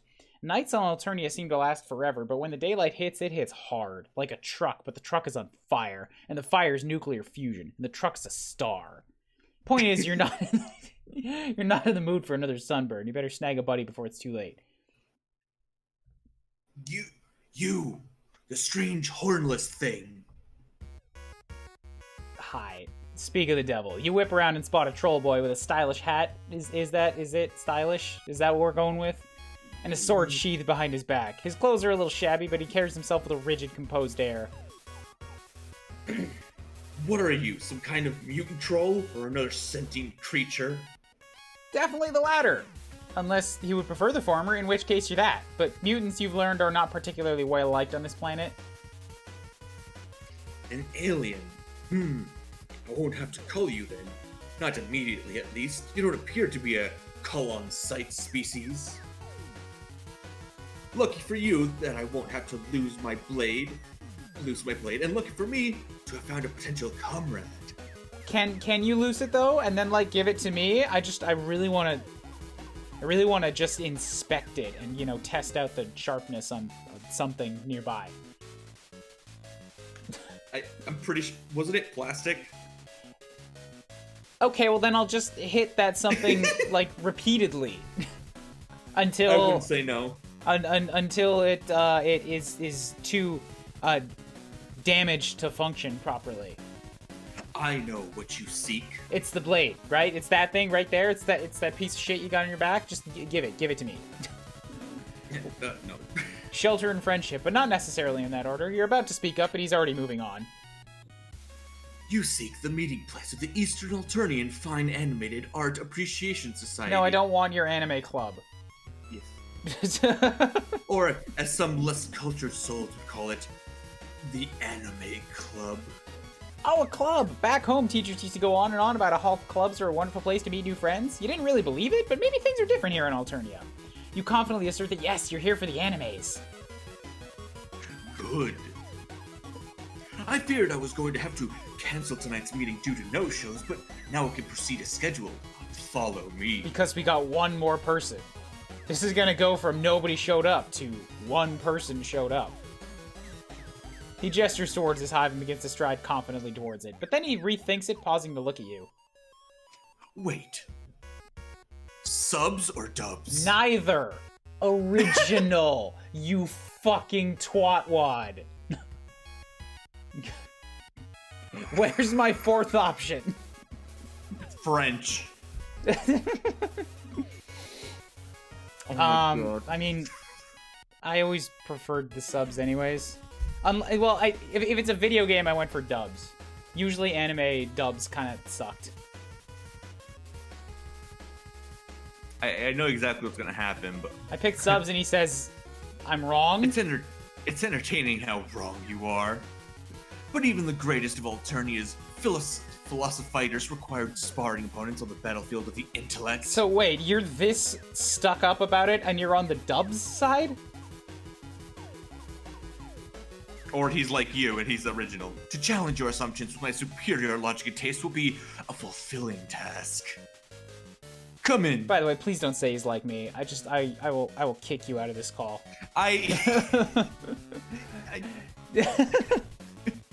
Not really the reaction you were hoping for, but you'd say anything to get into someone's hive, so you'll take it. I should probably. I feel like I'm gonna need like a lot of water for what's coming. Oh my God! I like the colors of the one picture over his left shoulder. That's about it. That's a pretty cool picture. But wait, what's the figure like on the bottom right of the case? Some kind of an ogre or a monster of some kind. Oh my God. Also, just take a look at that little bikini model just to the right of his hat. Mm-hmm. That's there. I'm still transfixed on the soaper covered pillows. Oh God. Oh God, you're right. Oh, I was gonna say that my old roommate's like entire apartment was still more impressive than this, but that's over the line. Tagiri invites you into his hive with a sweeping bow, and you step into the foyer. The hive looked normal from the outside, normal by troll standards, but the inner decor has an entirely different vibe to it. It reminds you of Japanese architecture. Tagiri takes off his sandals before entering the next room. You'd take off your shoes too if you had any. As you step into his living room, you are assaulted, not literally thankfully, by an absolute smorgasbord of merchandise. This place looks like someone did a Google search for otaku collection and opened the first result. Posters and scrolls adorn every inch of wall available, and the inches of wall that aren't available are blocked by shelves containing all sorts of DVDs, manga, and other forms of media. On a large glass shelving unit near the room's exit, you spy a veritable cornucopia of anime figurines, most of whom seem to be in varying states of undress. You would like to describe as tasteful nudity. We would also like to describe yourself as the most popular person in Alternia, and both would be a lie. Tagiri has arranged his merch meticulously according to blood color, from red at the bottom to fuchsia at the top. I see you're admiring my fine East Alternian collectibles. I polish them daily just as I polish my blade. Don't tell me that you rub things daily. I don't need to know that. Don't touch them, or you'll taste folded steel. You slowly retract your hand. You wouldn't dream of touching them. That was never, ever something you were planning on doing. You won't even breathe on them. His glasses are doing the anime thing. Yeah, I know. In fact, you step far away from the collectibles just in case. Hello, small dog. With that step, you bump into something behind you and hear a short ruff. As you spin to look around, you see what must be Tigiri's Lucis surveying you with an intense gaze. It looks a lot like a Shiba Inu, if they were twice the size and had opposable everything. Honestly, watching it scuttle around like a monkey while sniffing at you is pretty entrancing. Eventually, you seem to meet its standards because it darts out of the room. You hear some rustling in what you assume is the kitchen. That was Tadashi Inu, my Lucis. He taught me everything I know. I could not have asked for a better sensei. Yeah, dogs are great, and then immediately wish you could take that back. Dogs are great. That's got to be the blandest possible statement you could have made. And possibly inaccurate? What's this thing called? A bark beast? A fetch fiend? A wolf gremlin? Ah, Tagiri's not even paying attention to you. He's perusing his shelves, picking out some DVDs. Per my viewing schedule, we'll watch a carefully curated selection of episodes from one classic and from one recent release. But, since you're a newcomer, it might be best not to jump into the middle of last bout series Philosopher Half Iron. Alright, what is that? Is that Full Metal Alchemist? It might be. It could be.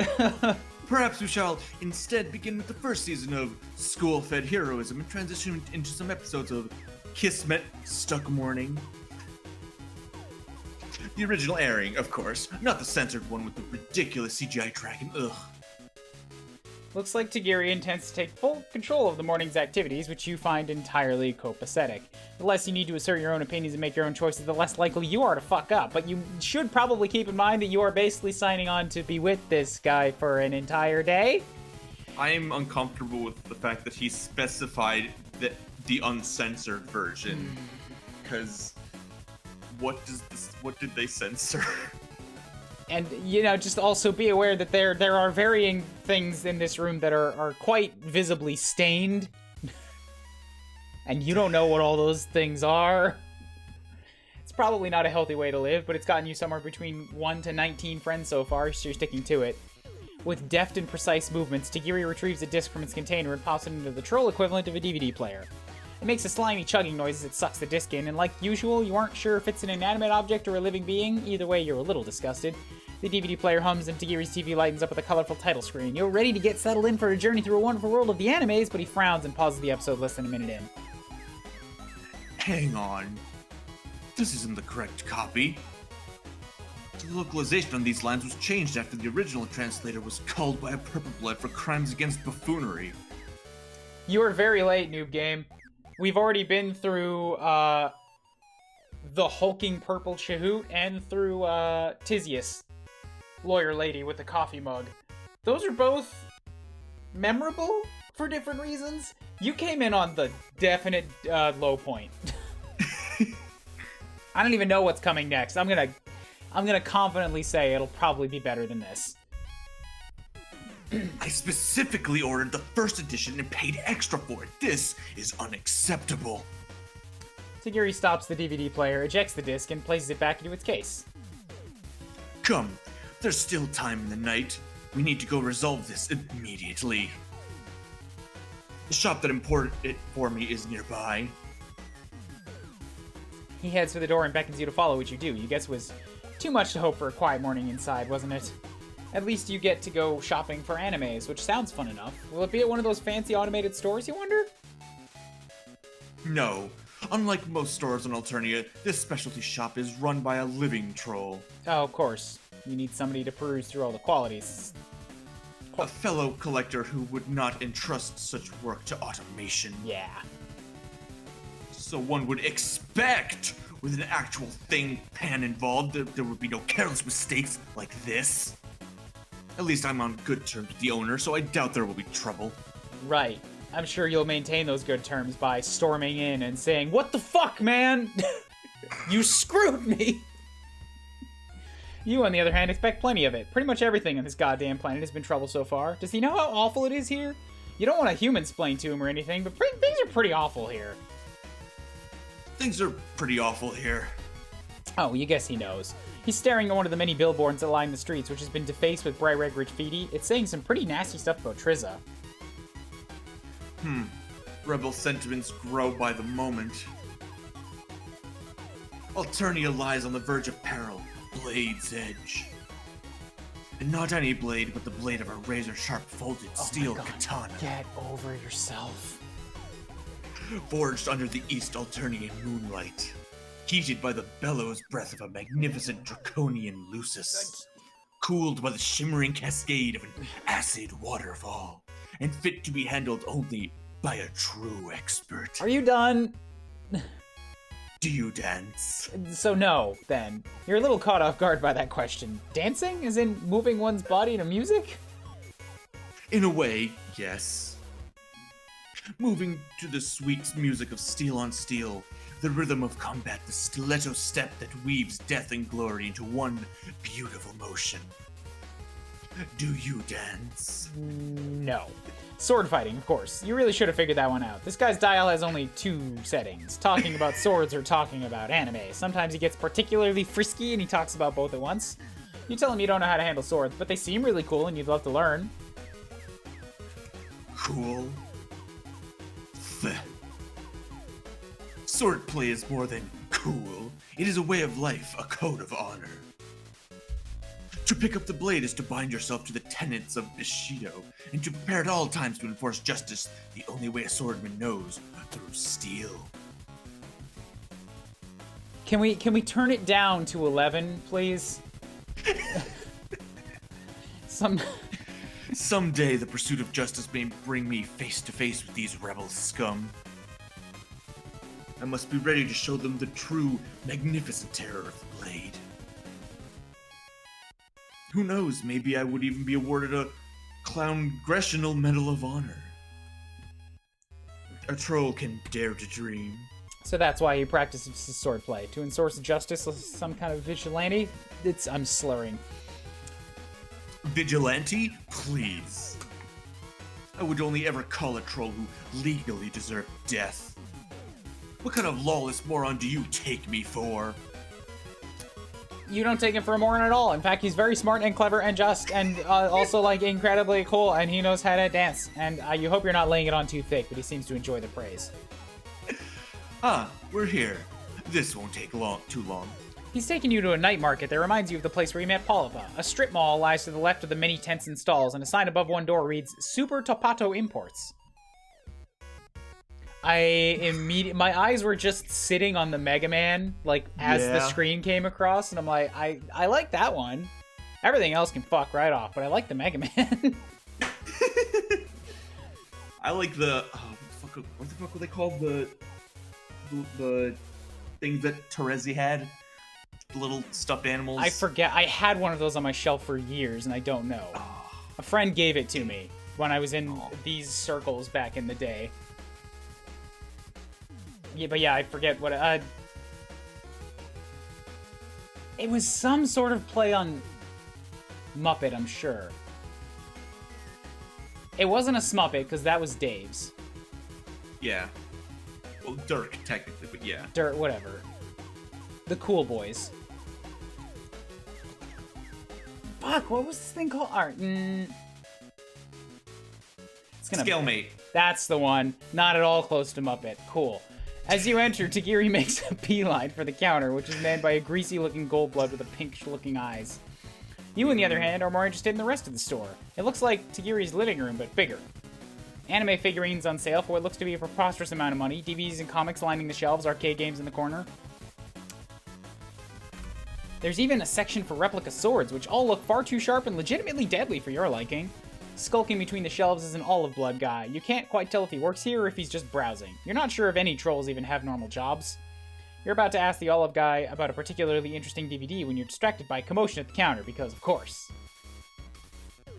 You're pretty sure you heard Tagiri snarling something about his rights as a customer? Looks like trouble is brewing. You turn your head towards the counter and listen.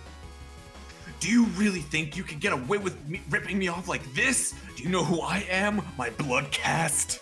Hey, I, called it. Yeah. I mean, everybody called it. A teal blood like me has connections, a vast network of like-minded souls at my beck and call, ready to be unsheathed against my hapless foes. The legal force I can bring to bear against you is greater than your puerile mind could ever imagine. A fleet of legislators will descend on you like shadow clones, each armed with the greatest weapon of them all, knowledge. And with our intricate understanding of the Alternian legal code, you will be mired in suits so myriad, so mind-numbing, you will wish for the swift and early death of my blade can provide. Or you can offer me an exchange of equal or greater value to my original purchase. Which path will you choose to walk, scum? Equal or greater? That hold on. Hold on. That's not how. You wander close to the counter, hoping you might be able to help resolve the situation, but instead you blunder right into an olive blood and send a box tumbling from his hands to the ground. I need a breather. You need a breather. I hope you have some water, man. I'm fine. Who has been your favorite character to befriend so far? Honestly, favorite. I mean, let's just exclude L-word from that because that's unfair. Okay. Aside from that, I feel terrible that I don't know her name. So I'm just gonna really quickly look this up here. Yeah. Cool. Her name is not there. It's just the name of the achievement. Oh, the cowgirl? The Rancher, yeah. So Rancher was really, really good, really wholesome because of God Lassie. Also, I think Chixie, though. I think Chixie just edges her out by a little bit. Chixie did not have Legendary Lassie, but everything else about Chixie was fantastic. Including and excluding at the same time the part where Douche McZ showed up.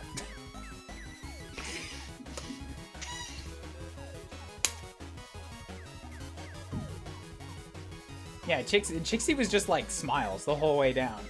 Especially, and including, the part where you both just kind of got drunk and passed out on a pile of shirts. Yeah. She's the first one I found that had two ways to befriend. She had two good endings. Oh. It was nice. Cool. Bunch of assorted... Anyways, back to this nightmare. A bunch of assorted products spill out as the shopkeeper gasps dramatically. You don't see what the big deal is. Like some DVDs and manga. One cover features a troll with heart-shaped horns and a bright pink sign, and another features some red-blooded douchebag wearing pants way too tall for him. Tagiri picks up one of the mangas and waves it in front of the shopkeeper's face. Care to explain what I'm looking at here? Imperial Dictate Number the 2nd, Section 3.2. The depiction of non-standard hemological attributes is strictly forbidden. Imperial Dictate Number the 7th, Section 5. Material which encourages action against the state is considered a contraband of the highest degree. The olive blood, who can clearly see the situation is careening downhill like a scuttle buggy without wheel stops, begins to creep towards the door. You'd love to do the same, but you cannot give up on a potential new friendship. It's basically pathological. Oh my god. To think that my favorite East Alternian hobby shop could stoop so low as to peddle this criminal filth. What a sickening betrayal. The shopkeeper stammers, offering a litany of muddled explanations that only seem to incense Tagiri further. He was holding it for a friend. No, wait. It's satire? Oh, Ooh. that's actually a little... See, I can't hate what is legitimately a good drawing, a good pose. And like the one eye there is very good for contrast. Plus whatever's going on in his pupil, which appears to just be a goddamn Sharingan, so I take that part back. But the pose itself is nice. Tagiri slams a palm down on the counter and his eyes shoot up again, revealing dark purple irises with a strange swirl pattern. Imperial Dictates number the 61st, Section 2. Satire is especially contraband. You think you can mess with me? I've watched countless hours of legal drama, played and replayed legendary Lacerator, and memorized every twist. I know the law, back and forth. And now it's time for the punishment due. You're fucking dead, kiddo. As Tagiri leans over the counter, his free hand grips the hilt of his katana and tenses, ready to draw. He's about to straight up execute this guy. Sure, show me how shitty your plastic sword is. Yeah. You really don't want to get in between the shopkeeper and Tagiri's sword. For all you know, this really does warrant an immediate execution. Who are you to judge? You do, however, squint a little, so you don't have to see the full gory detailing of the culling. The Navy SEAL copy pasta reference, was that?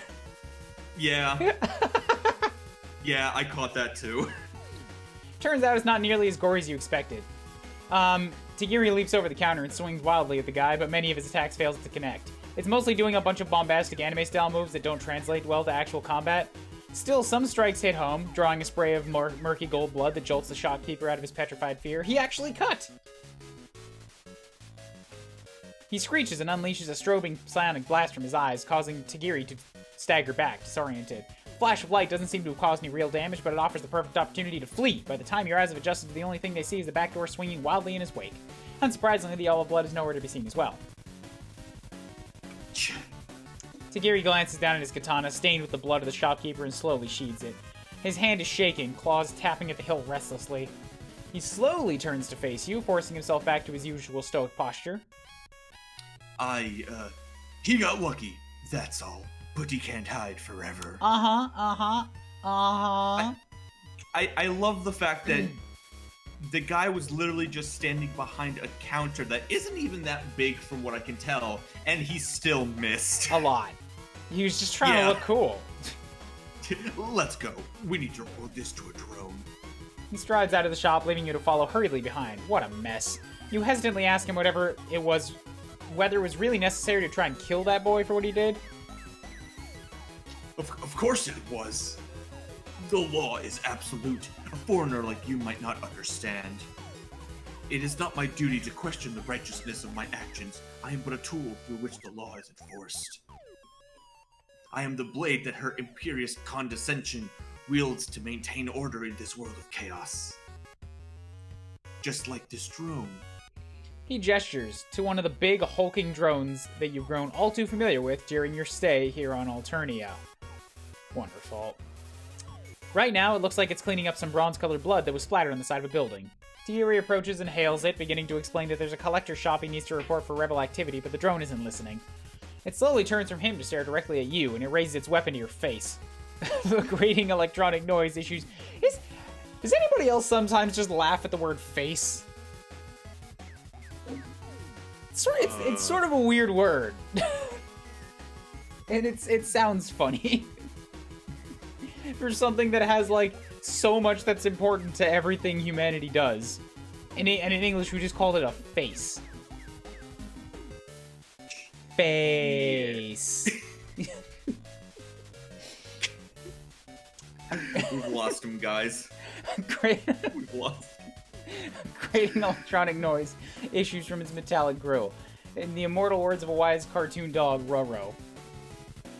Hold it! This creature is under my protection. It has committed no crime. If you continue its attempted culling, I will strike back with my katana. And a strongly worded letter to your superiors. See, exactly. Noob Game gets it. It's like, in context, it's like something like rips off your arm or it hits you in the gut. Those just have like a nice flow to them. But whenever something is talking about like right next to your face, or like points a gun at your face, it's like that word sounds out of place. It just doesn't seem to fit so well. It's a very unserious word. Based on the sound of it, it makes you laugh. The drone seems supremely annoyed that it can't just get right down to culling a motherfucker, but Tagiri's cast might just be high enough to give it pause. You, the motherfucker in question, are incredibly relieved. The relief quickly fades and the drone produces a palm husk with a blurry picture of you on its screen, and then a lot of text beneath, most of it flashing red. That is never a good sign. It looks like a rap sheet. Tagiri reads it through quickly, which is a pretty impressive feat considering his eyes are still closed. His expression darkens the further down he gets. Wanted under suspicion of meat product theft. Oh god, when are you gonna stop reminding me of that? Heist of fine art.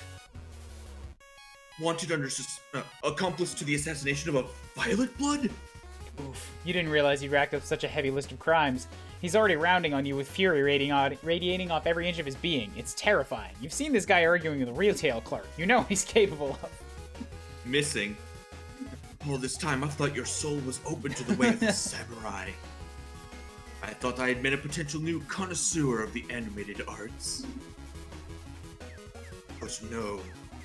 Your blood pusher pumps only lies through your villainous veins.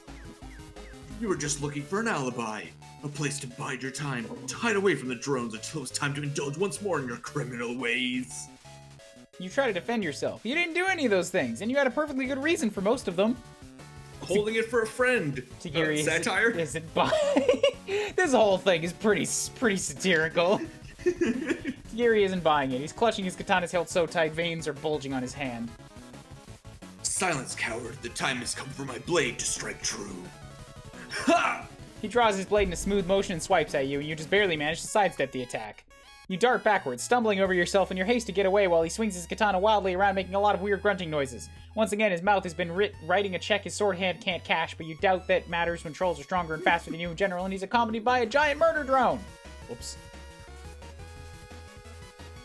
It's time for you to split, and you better do it lickety. Glancing around, you notice that you're about to cross over a bridge with an underpass beneath it. Perfect. Just like an action hero, you can hop right over the edge, duck the underpass, and find a nice hiding spot. You dash towards the traffic barrier, vault nimbly over it, and oh Jesus piss, this is way higher than you thought it was. Sorry, noob game, I immediately fell off a cliff. You hit the ground hard with a resounding crack, and for a moment your vision goes blank as a wave of pain sears your nerves. As the pain disorientation begins to fade, you decide it's about time to take stock of your situation. A couple of broken bones, old hat, a troll trying to kill you, not unfamiliar, drones attacking you, same, and the sun about to rise and scorch you into nothing, again. Individually, you've risen to the challenge of just barely handling each of those problems, but all at once, yeah, you think you're just gonna call this one here. Useless. He's Oh my God. such a distorted, contorted little fuck. God, I love. That's such a good.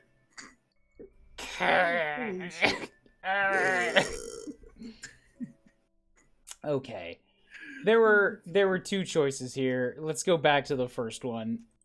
This feels like it might be like a long path, so it may be the right one, but a long path can also very easily lead to failure. Defend the shopkeeper.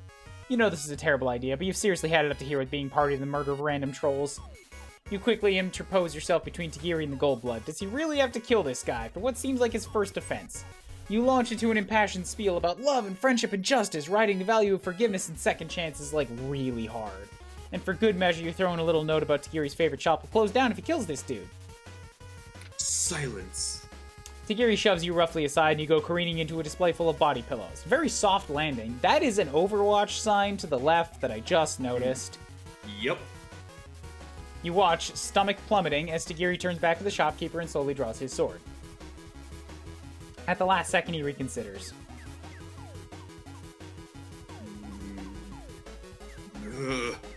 Consider yourself lucky. I'm in a good mood. Calvin, you missed his random sword flailing and failing to kill somebody, and then we got spotted by the cops and just jumped off a cliff and gave up.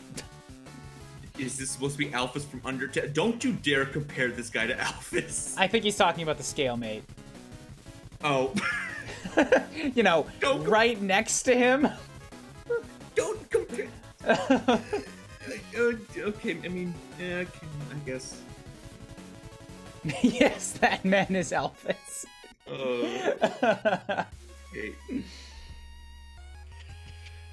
If I catch you selling contraband again, your life will be mine. Good terms. Oh god. Kill every last one. This is such a bad place for you all to come in on this. This guy sucks. Hi, Eileen. How's it going?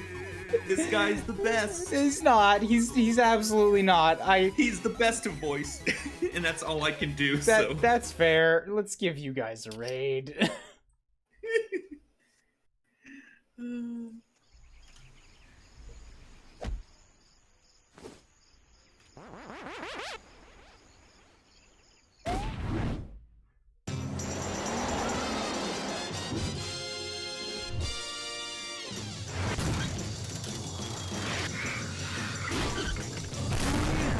That's insane.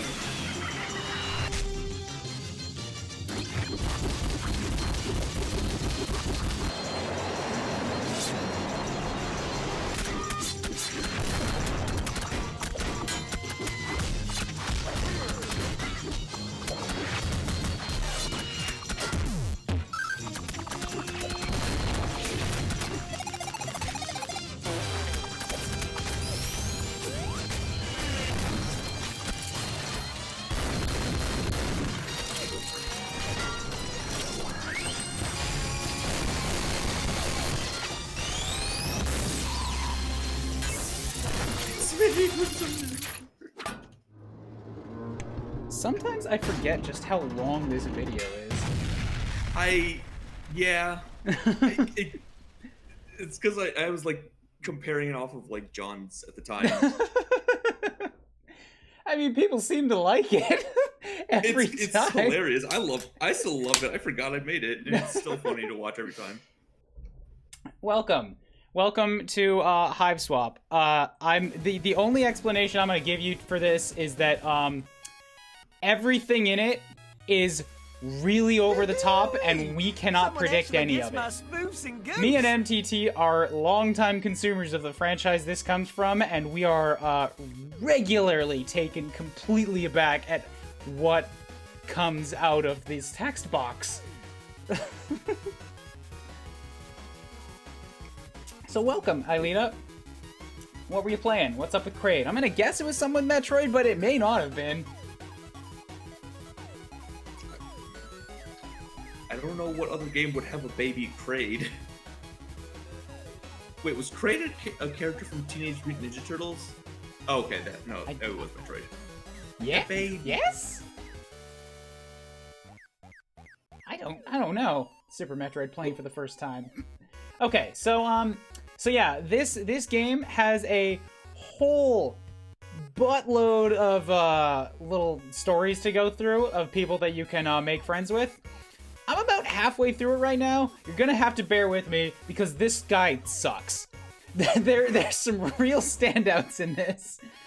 Pretty much all of them are some really exaggerated take on some type of personality trope that you'd see in something, in some form of media, and it's all been written to fit into this thing's universe, which kind of makes up its own rules as it goes. This guy is the epitome of anime weebness.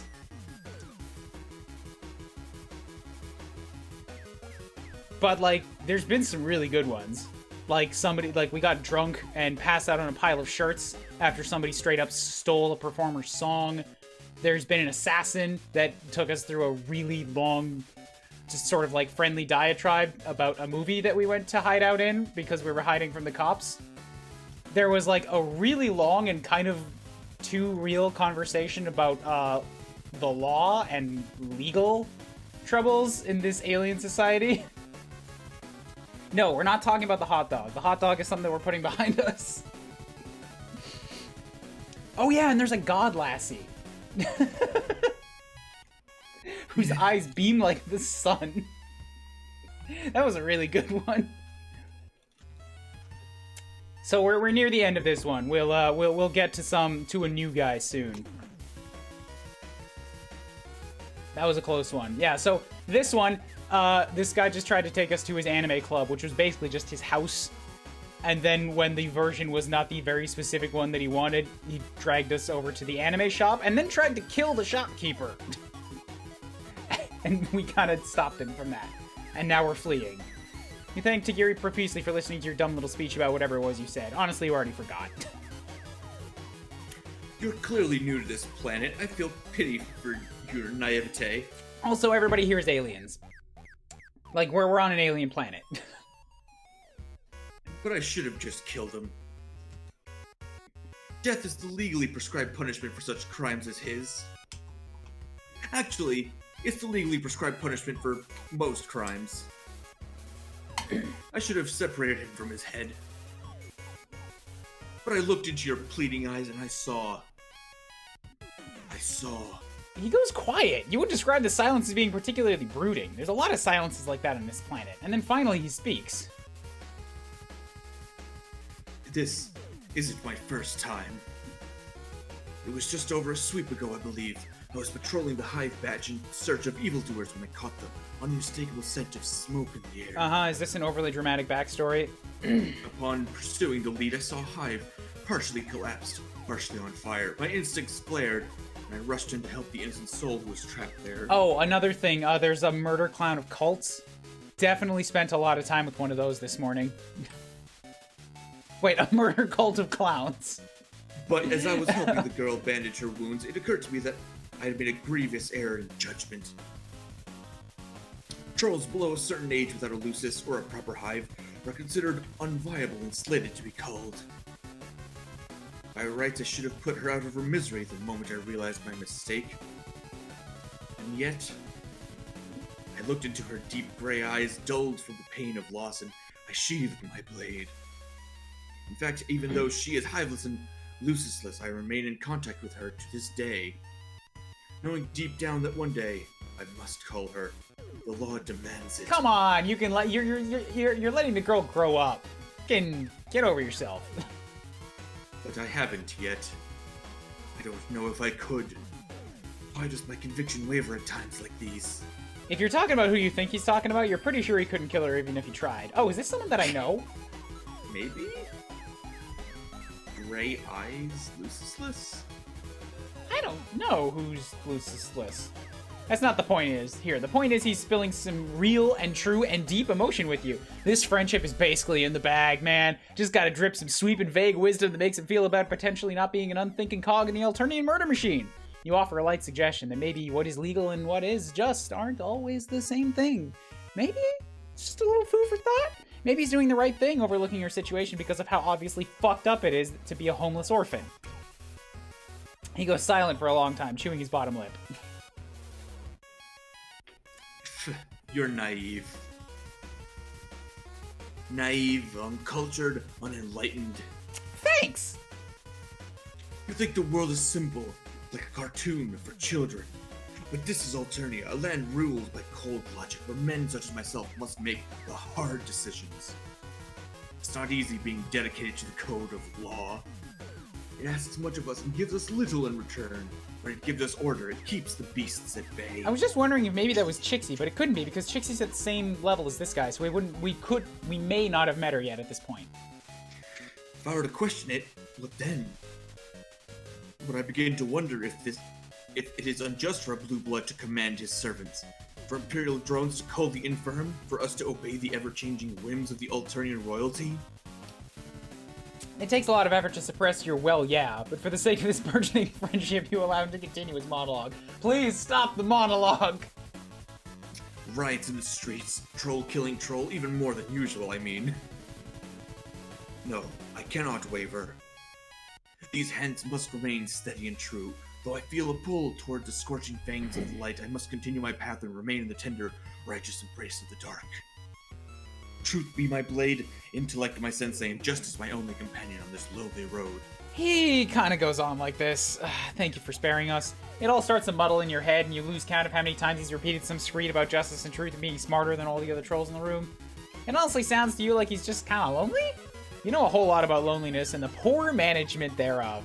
Some people throw themselves into their nerdy anime hobby, and others become obsessed with making friends no matter the cost of their mental or physical well-being. Thanks, game, for being a little bit too real at me. Maybe he just needs a couple of good pals to remind him what it's like to have a heart. But if you try to tell him that, he'll probably just respond with another long and winded monologue likely stolen from an anime he watched recently. Maybe you should just sort of let him vent. Is he the first animated character because of his short sword shining? Is he? You might be right. You have my thanks for lending your Oh ear. no, a compliment brings you out of your reverie. Nothing interrupts the old introspection machine like the opportunity to chug on the succulent ambrosia that is any kind of praise or gratitude. It's no big deal, you tell him. You're a great listener, that's what friends are for. Has he considered having more friends like you, for example? He opens his mouth like he's about to reiterate the whole lone swordsman thing, so you hastily try to change the topic. What's with his eyes? Most trolls you know of had gray irises, and those who didn't follow the typical biological trend of displaying their blood color. Tagari pauses, his grip tensing on his sword as his fangs dip into his lip. Oh geez, this must be his most closely guarded secret. Have you earned enough trust to hear it? Yeah. I was about to say, they're contact lenses for cosplay. Yeah, they are. Fair enough. Is cosplaying a different blood caste even legal on this planet? If he's doing it, it probably is, right? You're about to ask when someone distracts you. The sight of another troll standing in front of Tagari's hive, using it as shelter from the rising sun. They're pacing back and forth with precise movements, glancing at one of the windows almost like they're plotting to break in. And when they hear footsteps approaching, they perk up and whirl their head around. Wait a second, you know them! Oh, hi! It's the assassin! What's up? Are you the one that he Probably. left? Yeah, Probably. then you have no chance, buddy. You are not taking her out. I don't recognize her, but yeah, he's not winning. So this is Polypa. She was on the train wrapped in bandages. And in this game, she was wearing a disguise as a different blood color. Oh. So she's just a straight... Yeah. Also, she killed a fuchsia. Ooh. Okay, yeah. It's like, she's good. Okay, now I remember her. Polypa spots you before Tagari spots her. Her expression is hard and stoic, our eyes glancing between the two of you as she assesses the situation. And then, like she's throwing on a disguise, her face softens and she smiles. Yeah, she's also ripped. Like, I like that picture because look at those, like, forearm muscles. Yeah. Hey, Tags. I was starting to wonder where you were and if anime night was cancelled. Ulysses is staring at me through the window. I think he thinks it's funny watching me stuck outside. Roasting to death while you're chasing pur beasts around the hive batch. Classic Tadashi. Why were you late? Just busier than expected with some work. I gotta kill people. She shoots you a sharp glance, assembling some new mecha models. Oh yeah, like, cause that's what I was busy with. I was helping her hide from killing people. You know how it is. Yes, of course. It's all too easy to get wrapped up in one's hobby. Anyway, I didn't realize we'd have a third for once. Not to mention somebody I know. Me? You fucking weeb. Not... Nani, you and my new Kohai have already met? She pauses, her eyes darting back and forth between you two once more. She seems to be assessing the situation and trying to figure out how much of your murder history she should mention. Yamete Kuda, stop! I don't even know what that Have you heard that somewhere? No. So, yameru in Japanese means stop. Yamete kudasai is a command, like, stop. Oh. So Yamete Kuda, stop. It's like, pull you out of your weeb goddamn air. And it's it's Romanized, so it's meant for English readers. It's like, stop. Just, in your language, fucking stop. I love this. She Now seems, write it in Alternian. she seems to be assessing the situation, wearing a look of an assassin trying to evade capture. You recognize that look, considering she was literally wearing it the last time you met. What kind of morals? Whoa, that's absolutely not what you thought you were, but you kind of just nod your head and roll with it. It seems to be what she wants you to do, and she's like, you know, pushing a dagger into your side. Oh, why else? Tagari's face tightens almost imperceptibly, but you caught it. Nothing gets past your honed, friend-making eyes. Well, there's actually a lot of things that get past it, but not this particular thing. You're finely tuned to the nuances of social situations, as long as those nuances don't involve making a binary choice on which your social future hinges. Well, as you know, I am far too busy studying the blade to pursue quadrants of any sort. A foolish waste of time. Were it not for the laws of this land, I would swear off them entirely. Are you sure it isn't that you just can't get a date? You don't have to play mysterious loner, you know. There's other clubs you could join, instead of insisting on running your own. He hops, looking away. You hear his Lucis barking from behind the window in a tone that sounds like laughter. Nice. Shut up, Dad. Oh, God.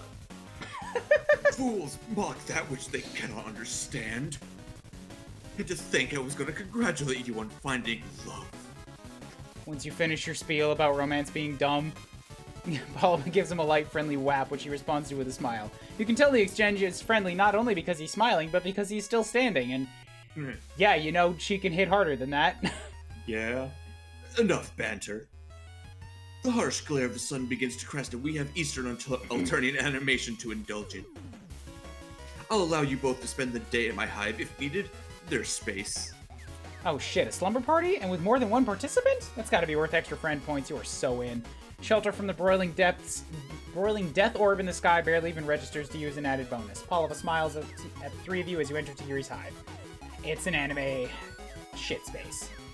Tagiri covers up all his windows. The dog is barking in Japanese to block out the sun, and then starts up his new copy of his DVD, which thankfully seems to meet his standards this time. I didn't even notice he got a new one. You settle in on the couch, basking in the warm glow of friendship, and prepare to lose yourself to hours of the beautiful, wonderful animes. That's all in Alterdian. We're petting the dog. Everybody from the raid saw troll horns and immediately bailed. Oh, wait. Hold on. Is that... Oh, what the fuck is the name of that soda? That Japanese soda? The Marble. I don't know. I haven't seen it. Because that's definitely what he's holding there. Oh, that shit. Got like gremlin smut. Ramune, yeah, that's it. I don't know what that is. I've only ever seen that in, like, the Snail House anime. Or the music video for that. You're in Japan. I haven't been going out anywhere. Pandemic.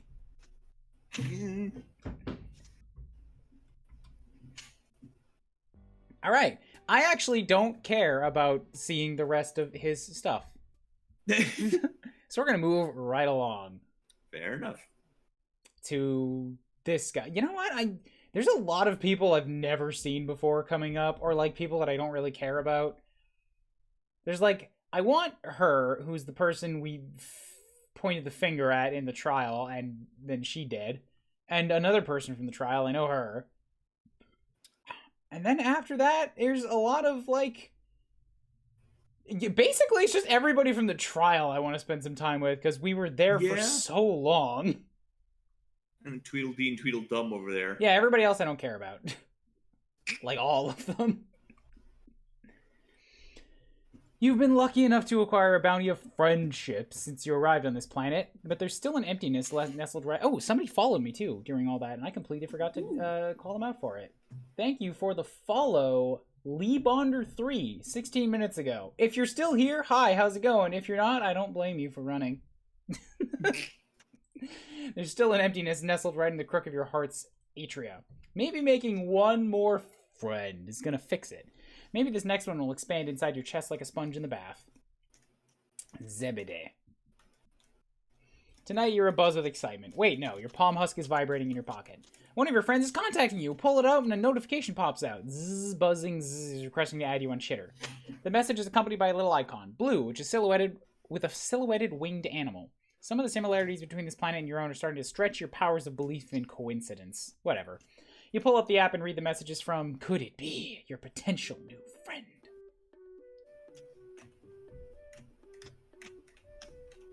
OMG, hi.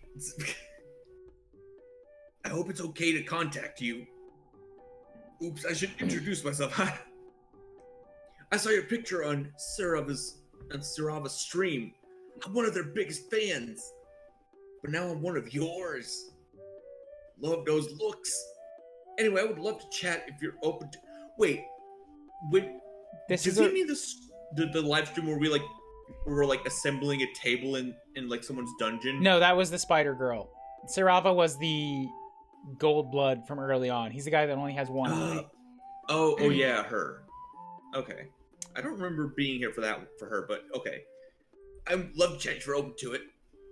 If not, it's okay. You can just ignore me. Yeah, I feel like this is also going to be uncomfortable. I feel like I don't like this tier. Everyone else does.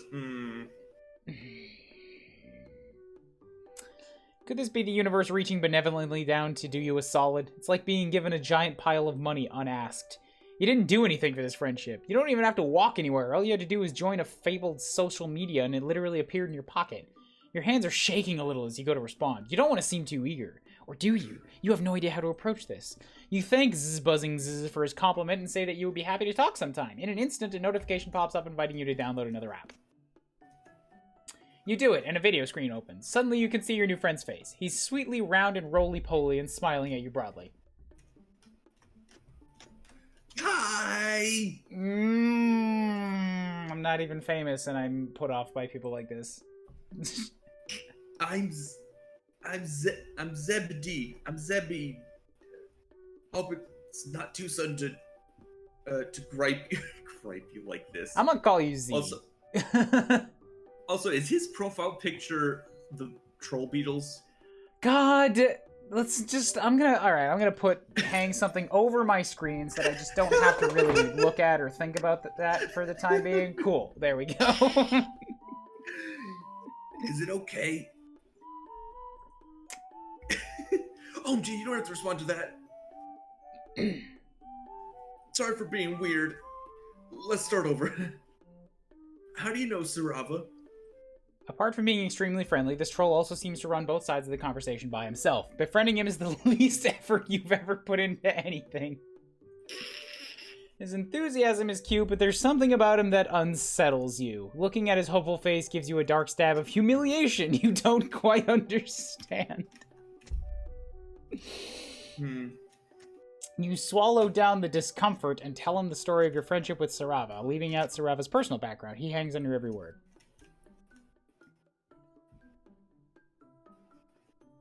That's so cool! I wish I could hang out with you guys. Not that I'm playing, you'd want to hang out. It's just... no one ever comes to visit me. He takes out his phone and taps a few keys. A notification pops up in front of the video. It's a direct message from Zzz Buzzing that just says Zzz. You ask him why that is. I live in the middle of nowhere. It's good for the bees. But I guess no one really thinks it's worth it. Oh, is he we never met him, but... Oh, that was his house. I see. That was his hive, yeah. Okay. Interesting. Come out. Yeah, he was kind of in the middle of nowhere, so... come all the way out here. It's just me and my losers. And you can't really do much around the hive. Sigh. It's fine. He really says the word sigh out loud. Despite saying it was fine, he seems dejected with a distinct downward angle to his shoulders. Don't type that with Z, protagonist. Sorry, his shoulders. His buzzy accent is kind of getting to you. Yeah. God, what a game.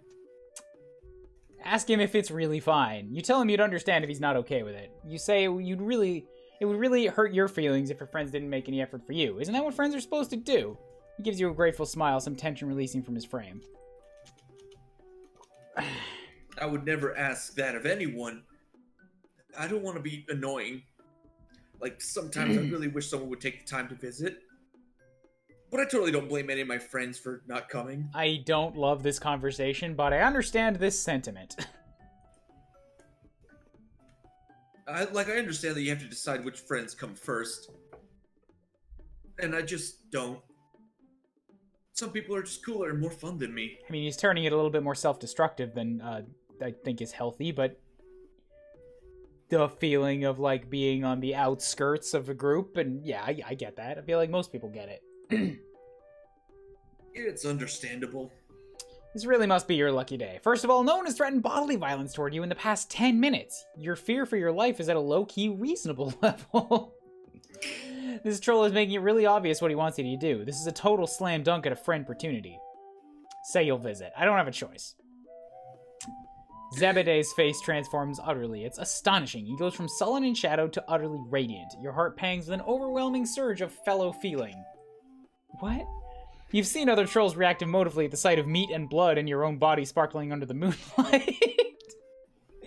But Zebeday is the only one with such an extreme reaction to friendship. Man, you are really feeling this little guy. You'll come? Really? That's so cool. Thanks, this is gonna be so good. I'm gonna get all the best snacks and my loose is really cool, you'll like them. This is so exciting. You leave Zebeday to his preparations, even as a bubble of joy inside of you goes a little wobbly. You aren't used to such high expectations from prospective friends. Mostly people just expect you to be an imbecile? You absolutely cannot screw this up. You've made a promise to your brand new friend. Unfortunately, that promise is to visit him in a house that is, by his own admission, so far away that not even people who know the fuck is going on can be asked to find it. You haven't thought this through, but that's never stopped you before. First things first. Did he tell you where it is? No. What old friendships can you call on to help you out? I.e., who is likely to have a vehicle of some kind? You could call up to Gora and see what he thinks, but you don't want to be too needy with him, and also he'll charge you everything you have and probably take his robe back. Amnesia doesn't look tall enough to reach the pedals. Zebra, just... No. You are a strong, independent alien who don't need no troll. Damn right. You also don't think aliens are allowed on public transit, and you don't know the number for troll taxis, so you'll do crime. You'll do crime. Perfect. What did Connell do when she stole a car? Punch the lock off with one big fist? You won't be punching off any doors, but you'll eventually find a car that isn't locked, almost like someone helpfully left it for you. Ha! Sucker. It pricks slightly at your conscience as you slide into the seat and fire up the autopilot, heading out into the country once again. But recently, anything that isn't brutal, indiscriminate violence doesn't kind of faze you. So you stole a car. Big deal! It's not like anybody died. This is it. So begins your gradual slide into total moral iniquity. A hardened criminal. That's you. Zebeday does live pretty far out. He hadn't been exaggerating. You use the time to curl up into the backseat and catch up on some sleep, all the while trying to ignore the fact that the car reminds you of being inside a large squishy animal. At least you get a few radio channels out here. Zebeday's hive is big and buzzing, literally. You hear a persistent drone of bees, and standing right outside is the boy himself. He's so excited that he's bouncing on his toes, clapping his hands together. He has a gold symbol on his shirt. You wonder if he's a psychic. You've finally been here long enough to pick up on racial stereotypes. Go you. You're here! You actually came! I seriously can't believe that someone actually went out of their way to visit me! It's actually, though, pretty nice. Pretty good move, Mr. Protagonist, for going out of your way to visit somebody who never gets visited. It's visually obvious that you're making his day. You're probably making his year. You don't really have a way to go out of, but you keep that to yourself. You are more than happy to accept the friendship points. Leads you into his hive, which, much like Skilla's, looks like he made a lot of it himself. There are hanging baskets of flowers and plants everywhere, and a zigzag shelf holding up a stack of colorful books. In one corner is a big screen TV and an entertainment center. Zebeday vanishes into another room and leaves you to get comfortable on the big couch, which is unsubtly striped yellow and black. The buzzing is pretty loud in here, too, and you look around for bees. You're not thrilled about the bees, honestly. You wish there was some music on your phone to maybe drown them out a little. You're thinking about following Zebeday and seeing if he needs help when your phone starts to vibrate. You look down and recognize Saraba's username. MTT? Hello. So Sarava's messaging us. Yeah. Let's answer it. This is gonna turn out interesting. Might as well. You have no idea how long Zebeday is gonna be in there, and if there's anyone with music, it's this troll. Hey, dude. Sup? Can't believe it took you this long to get a chitter Mao. Damn, you're like really lost without my help, huh? This was a person that we befriended very much earlier on. Looks like you only got 2 followers though, Mao. You can feel some nameless tension, and you bleed away into the thump of the lo-fi chill-hop beats murmuring softly through Chirava's mic. Ooh, nice. I needed to stop and think for 3 seconds about that. Just, like, to follow the words. That's another thing. Does anybody else, like, read over sentences? Even, like, reading them aloud, and then you stop and you're like, none of that stuck with what? Yeah, I've definitely just like read over like paragraphs and then just like realized I don't remember anything that I just read. Like, I know the words. I followed through it. The fuck did it mean? Oh my god. If only you could just go spend time with your cool friends and stop making new ones. But even the thought makes your stomach wring itself out like a washcloth. There's no point wishing for things to be different from how they are now. You do anything for new friends.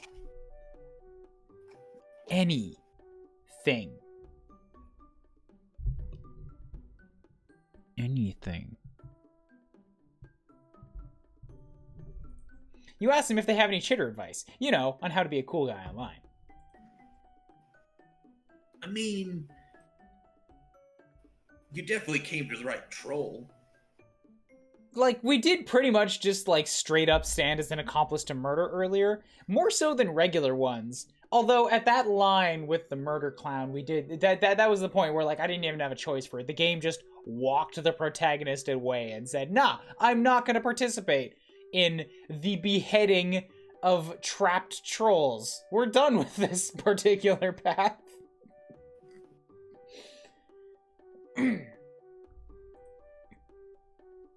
But I don't know if I should be, like, managing your brand more than I already did. Just risky for me, you know? It's hard enough to maintain my image as is. Other streamers always on my balls and mouth. Doesn't mean we can't hang, though. I mean, it was really chill last time. Also, I need my clothes back. Yeah, that's not gonna happen. You assure Sarava that you definitely still have their clothes and that you totally did not destroy them in an epic battle to save a giant collie.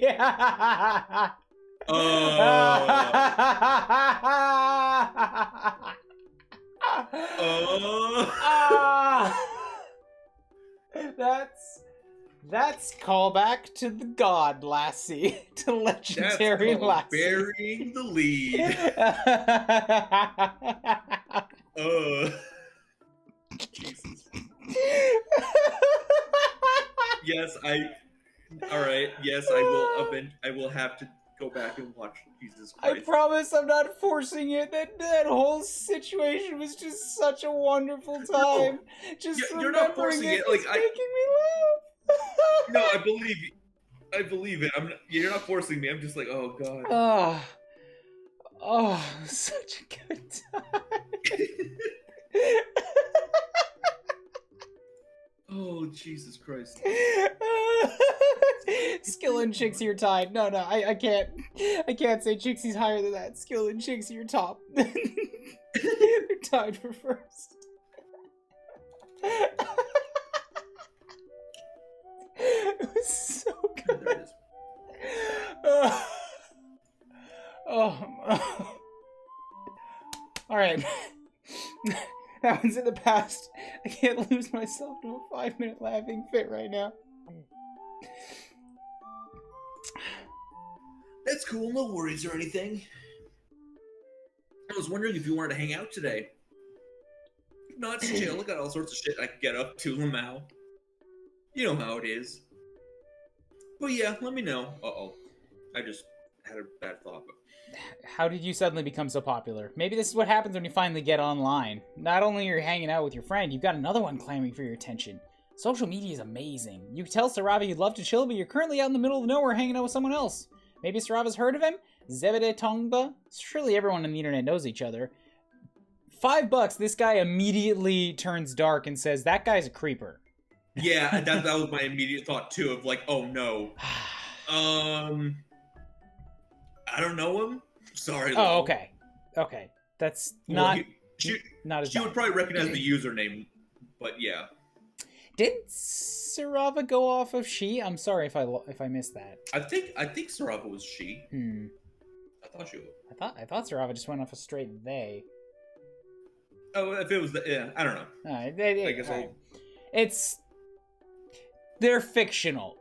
I just didn't know if I forgot something. You spell out Zebedee's chitter handle. Sarava's face does a complicated dance between shock, worry, and wry amusement. Oh shit, there it is. There it is. Oh dang! Now, what are the odds? Small internet. So Sarava does know him. I mean, I know of him. Man, awkward. Are you guys tight though? You tell Sarava you aren't tight yet. Pretty loose, but you're working on it, which is why you're currently in the middle of nowhere sitting on this bee-themed couch. Sarava scratches awkwardly between their horns. Yeah, there you go. There. Okay, they. Is that like what you go online to do? That whole scene? The only scene you know about is the friendship scene, and possibly the clown scene. We're gonna ignore that last one. You may be in more scenes than you give yourself credit for, and you get the feeling that you're right on the edge of another one. You can taste it, and it makes your stomach growl. You tell Sarava whatever the scene is, you're definitely not part of it. You don't even know what they're talking about, so what are they talking about? Not to, like, talk shit or whatever, because God knows golds who live in a glass hive of tenuously curated online social interactions shouldn't throw stones or whatever. Fuck knows I got up to some shit back in the day. But you maybe shouldn't hang out with this dude. Especially when you're, like, right on the edge of breaking out yourself. I mean, you have to be careful with this shit. I told you what happened to me in internet fame isn't a joke. They gesture vaguely towards their missing eye. Here, let me just link you. A link pops up. You follow it to what appears to be a fanfiction account. Nothing wrong with a little fanfiction. You've never been much of a writer, but you're pretty pro anybody doing whatever they feel like, as long as it's not gruesome murder. You're a real chill dude that way. I mean, right, yeah, same. Lamau. I'm not trying to judge or whatever, but you'll see what I mean. Scroll down. Scroll past the first few pages. Most of these seem to be about some band you've never heard of, and then almost at the end you find... Oh damn. This appears to be a fanfic about Sarava. You don't click through, you kind of get the idea from the tags. Well, Sarava is a big deal. You guess it makes sense that some people would include them in their, fantasies. You do it all the time in a friend way. Yeah. You get what I'm saying now, though. I mean, live your dreams, right, Lamau? Any guy on the internet can write whatever he wants about me, but, like, I don't want to see it. Just a heads up, you know? You get how that can be a little awkward. You tell Sarava you'll be careful of your infant internet fame. Though you doubt anyone will ever write anything about you. Who'd want to read about your dumb fuck exploits? Yeah.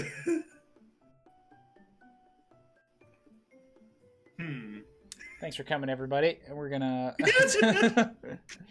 Man. Yeah, Lamau. Come over whenever. I'll smoke you. Oh my god. Great. More bug ass. You end your call and navigate back over to Zebedee's fanfiction account. You pick one of the ones not about Sarava, one of the teen-rated ones. You don't have anything against erotica, but maybe you'll save it for later. You don't know any of these characters, and the context is doubly indecipherable, the troll music business. But if this really is Zebedee's writing, he's pretty good. You have such talented friends. Hey! Sorry it took so long. Shit, he sneaks up on you. You quickly lock your phone, but apparently not quick enough. How did you find this? Oh my god, you went searching for me? I thought we were friends. Right, of course you're friends. Friends don't go digging through each other's shit. I would have showed you my fic if you just asked. You tell him you absolutely did not go looking for it. Sarava gave it to you, and they just called you up just now, because that's a cool thing to tell to the person who's, you know, also a crazy fan of another guy who's ignoring them. Zebedee's face closes down. Or is it just you, or has the sound of the bees gotten louder? Fuck bees! So your cool friend Sarava told you? I see how it is. No, they just called you. You answered the phone. No, it's fine. I totally get it. Even coming all this way out here, I'm still not a priority. Look, you were in the other room. It's fine. It's not even a big deal. I'm totally used to it. You and Sarava, what are you, mate Spritz? You are absolutely not. You are not made spritz with anyone as far as you know. Fuck, having so many friends is exhausting. Oh. Oh, really? Like, your life is so great. I get it. You have just so many friends and you're so popular and everybody wants to spend time with you. Zebedee is crying and not trying to hide it. It's a very sad and extremely awkward. You feel terrible. Also, like, kind of a dickhead. You're always doing all the complaining about your lot in life, when to tell the truth, you've actually got a lot going for you. You have all these amazing friends who go out of their way to check up on you and ask if you want to help out. Of course, all that complaining is just in your internal monologue. It's not like anybody can hear your thoughts. Thank God for that. Well, I'm so glad that you and Sarava have each other. Maybe you can go hang out with them and make fun of me some more. You try and tell Zebedee that you were absolutely not making fun of him. You were just curious about his hobbies and interests. You absolutely want to read his fanfiction, but the kid isn't listening anymore. Fuck, you hope the car has enough gas to get you back to civilization. Awkward. Cool. I didn't have any choices after choosing to come out here, right? Oh, yes, Yeah. I did. It was on answering. Let it go to voicemail. Let it go to voicemail. You're busy with a different friend right now, and you can't just call them back on your drive home. Or not home, but the closest you've got right now. It'll give you something to do besides sleep. You mess around on your phone for a little bit, filling out your profile on your chitter. Alien Invasion of 1, just here, I guess. That's honestly the best you can come up with. You aren't quite sure how your age would translate to troll year sweeps, so you just don't bother with that. It's half, by the way. You've already gained some followers. Sarava retweeted your intro tweet, or chirp, or whatever. Zebedee comes back with a tray of snacks and 2 glasses of something bright red that you hope isn't Fago. Or blood, but that goes without saying at this point. Hey, who are you talking to? I heard your palm husk go off. You tell him you weren't talking to nobody. You let the call go to voicemail. Does you really think you're the kind of person who'd take a call from someone else or you're having a hang sesh? Heck no.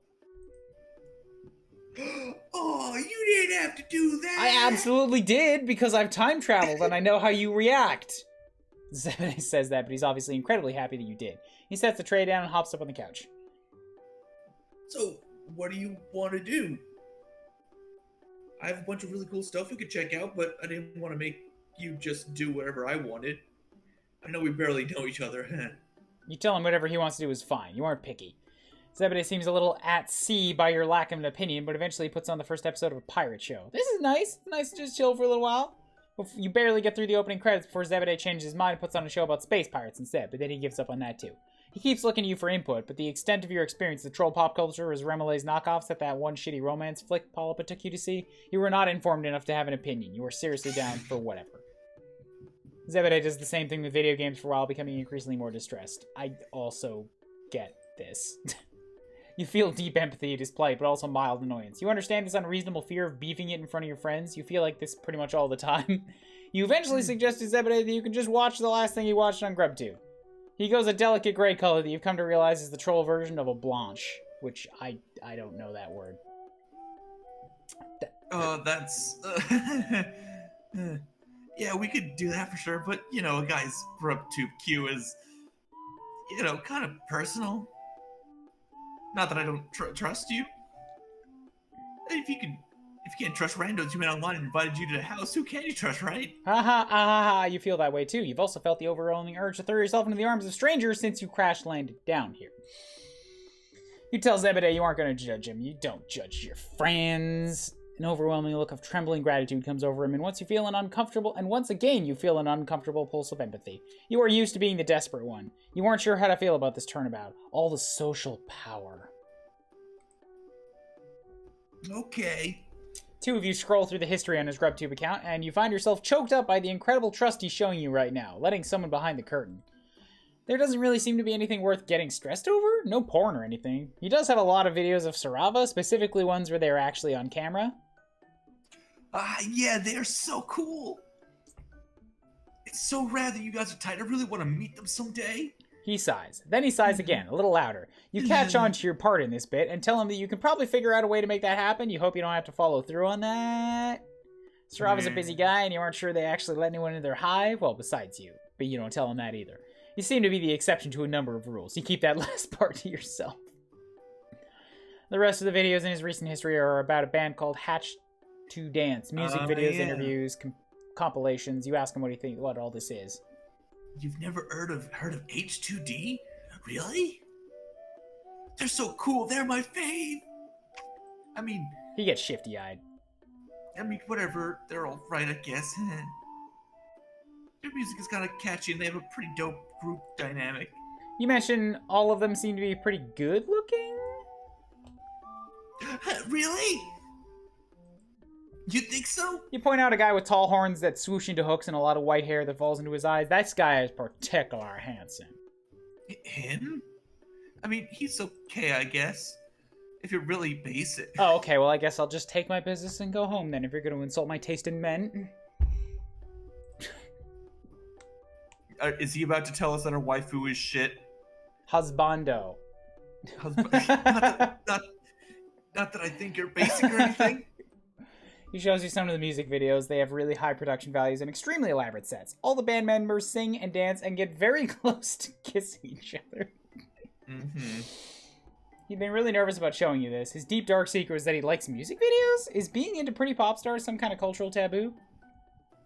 Not really. Just, it's kind of lame, right? And I just really want you to like me. I mean, is it... I understand the feeling of thinking like something is lame, but is it... When you step back from it, is it really lame to be into something that has been specifically formulated to reach as many people as possible? And make a lot of money that way? Is it really? It's pretty obvious. And you do like him. You just wish he wouldn't say shit like that. It's embarrassing. Also, it reminds you that you yourself have gone around doing pretty much the same thing. Pretending to agree with everything your prospective friends say. Lying, saying you're into things you aren't. Just all around being a big fat phony. The circumstances are different for you. You're an alien. This is a hostile territory. You don't have a hive or a lucis or even horns. So it's way less pathetic for you to be like this than it is for Zeb. Yeah. Deep down, you know you're full of shit. You're just coming up with reasons to excuse behavior in yourself that you condemn in others. You hang your head in shame. Zebedee, who is not privy to your internal monologue, looks confused. Is it possible you're doing the wrong thing in your eternal quest for friends? Could it be that before you spiral any further into a full-blown existential crisis, you hear a noise from outside that you really, really don't like? Several noises. A crash followed by a thump. Followed by a, "Get out of here, you fucking piece of shit! Thief!" Oh dear. Zebedee scrambles around to look over the back of the couch. You can just make out a shape through the window. Hey, this is a totally wild question that I typically would never ask a potential friend, but did you steal that scuttle buggy? Aha, funny story. You didn't know how else to get out here. You did it for him, for the nascent friendship. Oh wow, nobody's ever stolen a scuttle buddy from me before. Did you forget to take the GPS chip out though? Because I think whoever you stole it from found it. Right, fuck. This is not an auspicious start to your life of crime. Maybe you aren't quite ready to go it alone yet. Another crash and rattle. It zesounds like someone is taking pieces out of Zebedee's hive. You get up and start for the door. And what are you doing? You can't go out there. They look big. And these are huge. You'll get killed. Right, Go out there. he's definitely got a point there. But whoever's outside seems to be intent on demolishing his hive brick by brick, and they're gonna get in eventually. Better for you to go out there and face the music so at least one of you gets out of this. Zebedee stares at you, weird globby golden tears pool at the corner of his eyes. You would do that? For me? Nobody's ever offered to die for me before. Didn't quite say that, but... That's... you're on Alternia, like... Yeah, you're pretty nice. Also pretty idiotic considering you're about to go give yourself up to a big angry troll whose car you absolutely stole. It's been fun while it lasted. Actually, it's been pretty terrible. Goodbye, cruel world. Wait! You have one hand on the doorknob when Zebedee's shout rings against the walls and ceiling. No one is touching my new friend! Outside, the buzzing rises to a rattling crescendo so loud it no longer sounds like animals. It sounds like weather or a fighter jet. The intruder screams. You wince, but you're also overwhelmed by gratitude and excitement. Zebedee did that for you. Psychically sent the bees at them. The screams stop after a few seconds, and the buzzing gradually recedes. You and Zebedee are left staring at the door, then each other. Behind you, GrubTube is auto-playing an H2D interview. Little ambient crackles of the white electricity you've come to associate with Psychic reads Zebedee before that fades too. Did he seriously just telekinetically gather up a bunch of bees and throw them? No, that sounds hard and potentially dangerous for the bees. More just ask them nicely. I'm bad at it, though. Sometimes it doesn't work. Hey, it definitely worked. Have you been drinking the mind honey? Yeah? You don't drink the mind honey. He nods and then nods again. Yeah, that was pretty cool, right? The two of you venture outside to see what's going on. Nothing. The night is quiet. The car is exactly where you left it, and there's no sign of bees or the intruder. So either they ran away or they got stung so many times they dissolved into sludge, which then immediately seeped into the soil. You feel another pang of conscience, and you try stepping in front of the doorknob, and, like, you don't feel anything a little mushy there, so... it's not enough to cover up your ecstatic surge of happiness when you see how chuffed Zebedee is to have set some bees on a guy. You tell him you're so grateful, and then you tell him to back off a little bit. You're too close. You think about adding that you're proud of him, but you don't want to make him literally explode. You let him hug you instead. Guess this means you have a scuttle buggy now? Spoils of war! You want some buttery exploded kernels? I make them myself. Well, I put the kernels into a pot and explode them. I also do that. You tell him that sounds great. He's honestly pretty fun to visit. Minus the sudden attack, you're having a really nice time, and that part was entirely honestly your fault. He should quit putting himself down so much and being such a desperate piece of shit. You mean that in the nicest way possible, and it's pretty good advice in general, you know, just have floating out there. We can be friends. I think that tier kind of sucked. It's not. Get that out of here. Yeah, Volume 10. Sorry, B guy. Volume 10 was kind of not B great. guy was all right, but and Tagiri was a ride. Kind of a not. Yeah.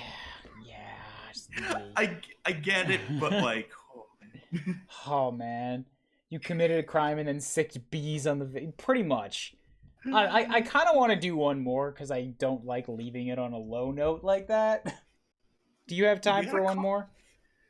Sure. All right, I'm gonna take a pee break and then I think we're gonna come back and do not the rando. Rando is a good place to start. We're gonna do girl that we got killed. Oh yes. Hiveswap goes good. You can give Palisade the catch up on what's been going down. Oh boy, not to remember. I came in like the middle of the stream. He was in the middle of Kahoot or whatever their name was, so I didn't catch all of it, but it looked kind of terrifying. Pick an even lower note with the guy who sold you the internet history. Oh fuck, what else was there? I think was there anybody between Kahoot and Tagiri? Yes, no, what was the lawyer girl? She we went through her thing and she basically told us about her like plan to try and dismantle the fucking establishment from the inside out, and then we let her take a nap, and that was wholesome. Then we talked to Anime Douche, and he was exactly as bad as we remembered him. God, at least this time the sword wasn't plastic, so that was good. But also he fucking missed every fucking swipe he tried, so you know. Oh my god. Who else? Far away from nearby pals. What else? Oh yeah, we went to like a fucking like an import shop, and then he tried to attack the store owner. It was the stupidest fucking thing. And then we almost got killed because our crimes were revealed. Oof. I have no idea what to expect for what's her name? Oh, God, I forgot. I feel bad for forgetting her name, but there's also way too many fucking character names in this series to remember all of them. Also, I don't know why, but the guy in the bottom left really looks like Austin Powers to me, and I kind of hate that. What the fuck are these gifts? Holy shit.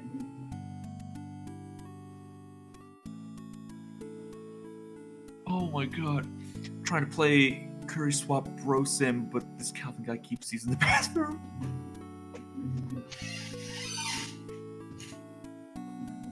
Oh my fucking god.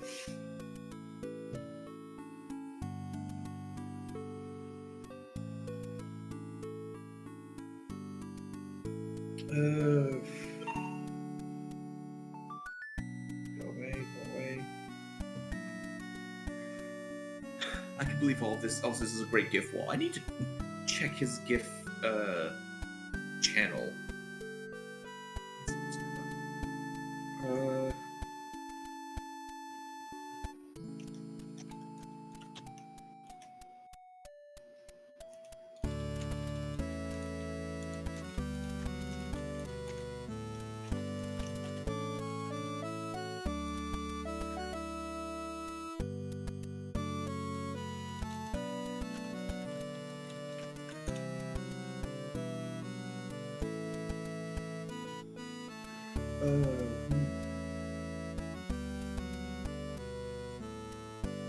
That's Electra. She's a blade, and she's precious. Oh my god.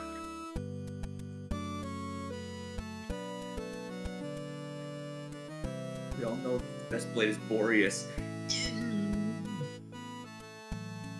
God, I don't even know who I would say is the best blade.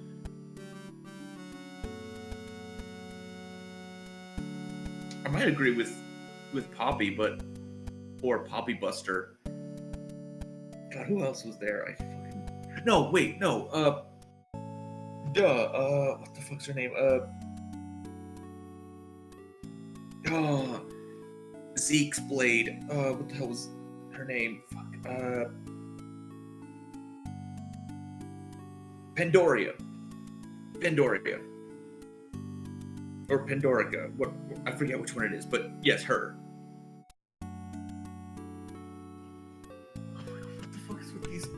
Gifts. The best blade is Poppy, and this is just not up for debate. I know. I mean, she's a very close third. First. She's first. I mean, well, I was gonna say second is Poppy Buster, and then. Oh my fucking god. To each their own. I'm not saying Poppy's bad. I love Poppy. Okay, but she's actually the best. And I don't just mean in terms of character. I mean literally, mechanically, she's better even than the Power Creep DLC blades. Yeah, no, yeah.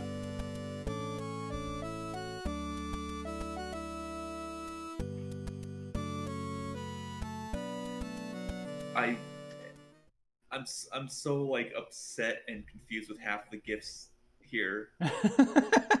Don't worry about it. It's just supposed to put you in a stupor trance that you can't look away from until I return.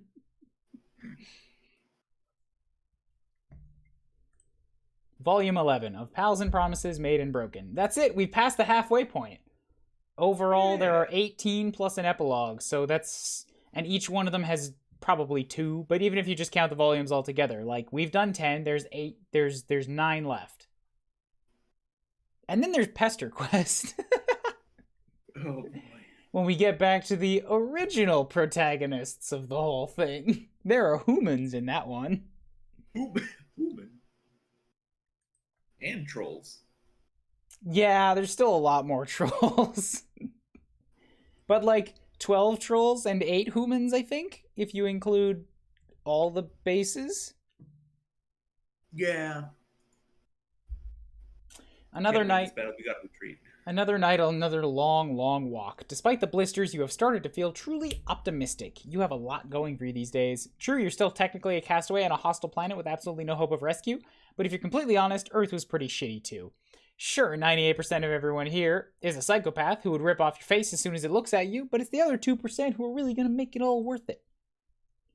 I don't know who the fuck Malik is. Was that... Malik... Was that the coder hacker person? I think so. But also, uh...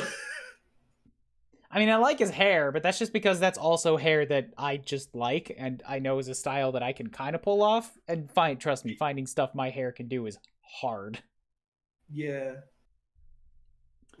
We're not gonna talk about the knives? I just noticed the knives. I'm kind of scared by the knives.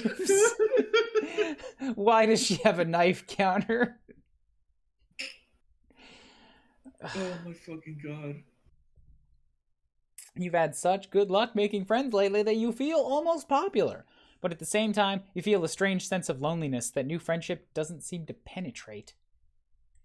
Maybe being the only one of your species light years from home is starting to catch up with you. Or maybe you're starting to understand why popular kids in movies sometimes seem so sad. A number of trolls now like you, but do any of them truly know you? See, I kind of wish that the raid would have come now. Because the raid came in at, honestly, a not great point. With anime dude followed up by weird bee dude. Hey, Alita, can you come back and raid us again? I feel like Alita also fled. What you wouldn't give to hang out with someone you have real history with. Someone with whom you don't have to do the introductory dance of, yes, I'm clearly an alien, no, I don't know what's going on, but da-da-cha. Someone with whom you could reminisce about old times. Someone you've hung out with more than once. Right now you're on the outskirts of town, and the rocky outcrops surrounding you are familiar. You're pretty sure the entrance to the Brooding Caverns is around here somewhere. Your heart beats a little faster. Bronia lives close to here, and talk about history. You two know each other deeply from hanging out once and then seeing again in her ex-mate Strip's hide. I know consonants. You have a phone now. You have the power to text first. You get out the phone Connell gave you. Look at you go, reading an alien language and operating alien technology just fine. Does it make sense you've learned how to read a new alphabet in weeks without anyone teaching you? Not really, but maybe your struggles with Spanish class in high school were just a fluke, and you've been a secret linguistic genius the whole time. Bronia texts you back immediately, giving you directions for how to meet her in the caves. You head down, but before the Jade Blood Hive is in sight, a troll emerges from the shadows. At first you think it's Bronia, but you freeze mid-wave when this new troll steps into the light. Bronia doesn't wear glasses, and she's never glared at you like that. Oh. Oh, good. I love that there's a meter. Let's do... It's you! I remember you. You were down here a few weeks ago, bothering Bronia and distracting her when we almost had to lose a stampede. But you didn't. Is it really how Bronia has described your adventures together? Maybe it's silly for something that small to hurt your feelings when another recent friend has nearly gotten you killed in a clown church, but you like to think you and Bronia formed a real connection. She never made you feel like you were bothering her. A real connection? Is that why you think you could just come down here and text her? I haven't even done anything and she's already at 2 knives. Holy shit, is Lanera reading Bronia's messages? Does Bronia know she's been doing this? The protagonist. Hey, does anyone else see that meter? Okay, it's just me. That's none of your business. Bronia and I are best friends. I'm just looking out for her. She has a lot of Jade Blood responsibilities. And doesn't need anyone shifty coming in to disrupt her. Uh-huh. How shifty would you say you are? Because I'm just going to point out right now, you've shifted 1 spot to the right since I got here. Whereas I've been pretty much unmoving. You have to wonder if Bronia would agree with this statement made on her behalf, and you sure would like to see her in person and confirm for yourself. Oh, you'd like that, wouldn't you? Why don't you tell me what is the nature of your relationship? Why should I allow you to hang out with her? You moved again. You've shifted. You're at 3 knives. As your text message so boldly suggested, honestly, as much as people complained about the dev time for it, Yandere Sim is looking pretty good so far. Bluffing has saved your ass in some bleak situations before, but you could also go in the offensive here. You're concerned about Brony's privacy now, and as her friend, maybe you shouldn't just look the other way. Make wild claims about your friendship with Bronya to save yourself. Oh no. That was described very nice. You and Brony go way back. If Lanera is unfamiliar with your history, it might be because your friendship with Bronya predates her. Ooh. And actually, part of why you texted her today was because your close friendship has recently been getting a little red, you could say. Brony needed someone to step in and fill the hole in her blood pusher left by L-Word, after all. Oh my god. Considering the changing nature of your relationship, Brony's been even more protective of you than usual lately. That's 4 knives! Lanera doesn't seem impressed by your astute cultural knowledge, nor does she look intimidated. Her glasses reflect opaque in the murky cavern light as she takes a step closer. Her claws, you've just noticed, are very sharp. Bronya is very protective of those she pities. You got that much right. If you're telling the truth, and I don't know that you are,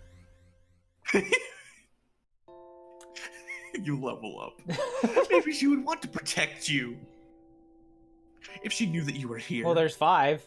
Oh, you fucked up. You fucked up. If Lanera intercepted Brony's phone, then Brony has no idea you reached out. You can be disposed of, none the wiser. Oh no. Look what you made me do. You had no idea someone in a skirt so long could move that fast. There's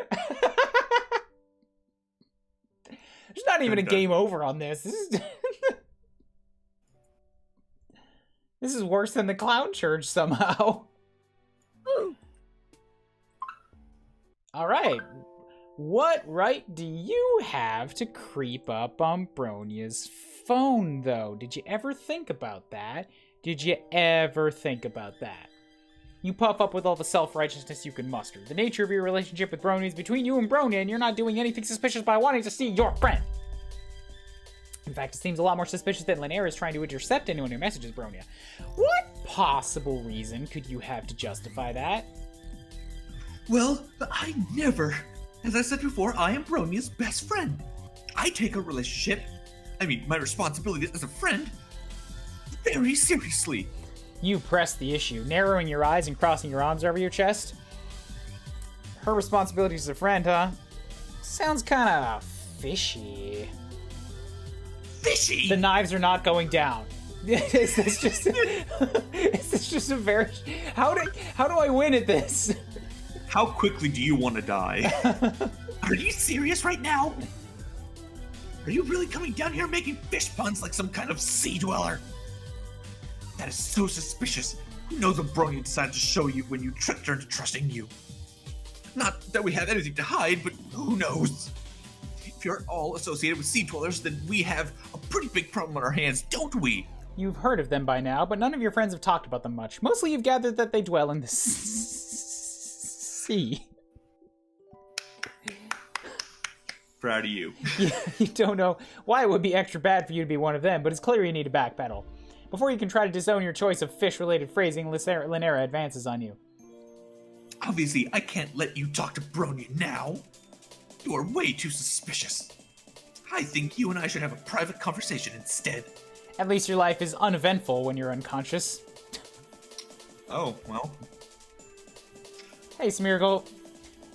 We've come into Yandere Simulator, apparently, except we're not the target of affection right now. We're the competitor. Yeah. When you come to, you're sitting on a chair with your wrists tied. As your eyes adjust to the darkness, you realize that you're in smaller, sorry, not smellier. I didn't mean that. I take it back. Smaller cave than the big open caverns that led to the Jadeblood Hive.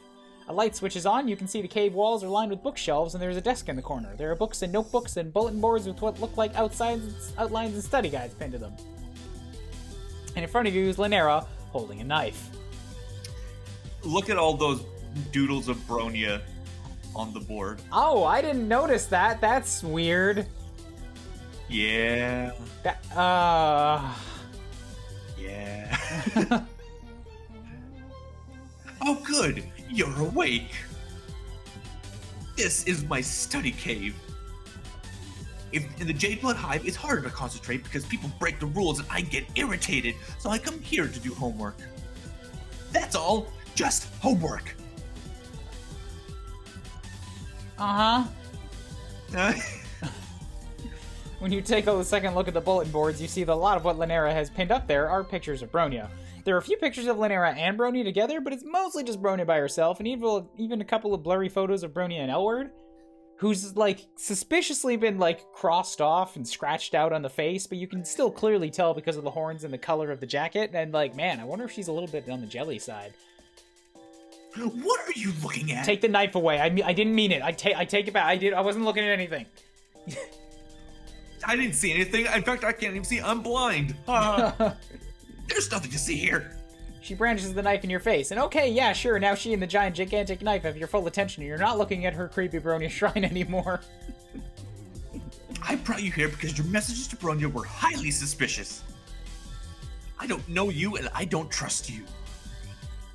You could be trying to see Bronya for nefarious purposes. So I brought you here. Now we can talk about your real... So I brought you here to vet you. Now we can talk about what your real intentions are. I got panicked. There's a knife in my face.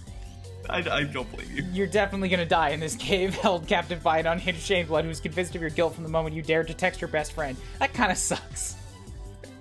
You tried so hard, you got so far, but in the end, it didn't even matter. Oh, come on, stop playing the victim.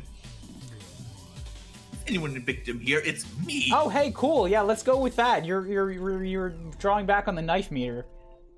I try so hard to be there for Bronya as her best friend, but she doesn't even... She stops abruptly. You see her lower lip start to tremble before she turns her face away from you. Man, that was kind of cute. The sharp tip of the knife pointed at your throat droops a bit. I mean, she's not looking at it anymore, but she's not pulled the knife away. It just drooped a little.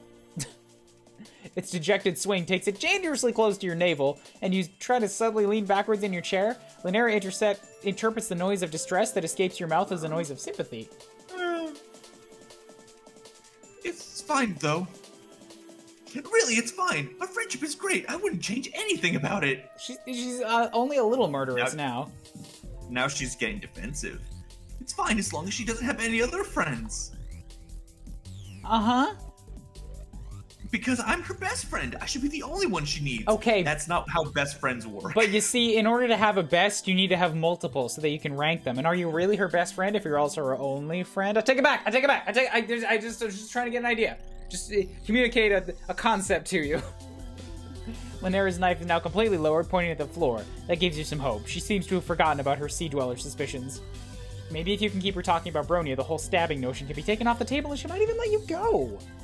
This is some Ace Attorney shit. Calvin, were you here for Hiveswap? We need to talk about the shit waifus again. That was some Ace Attorney shit.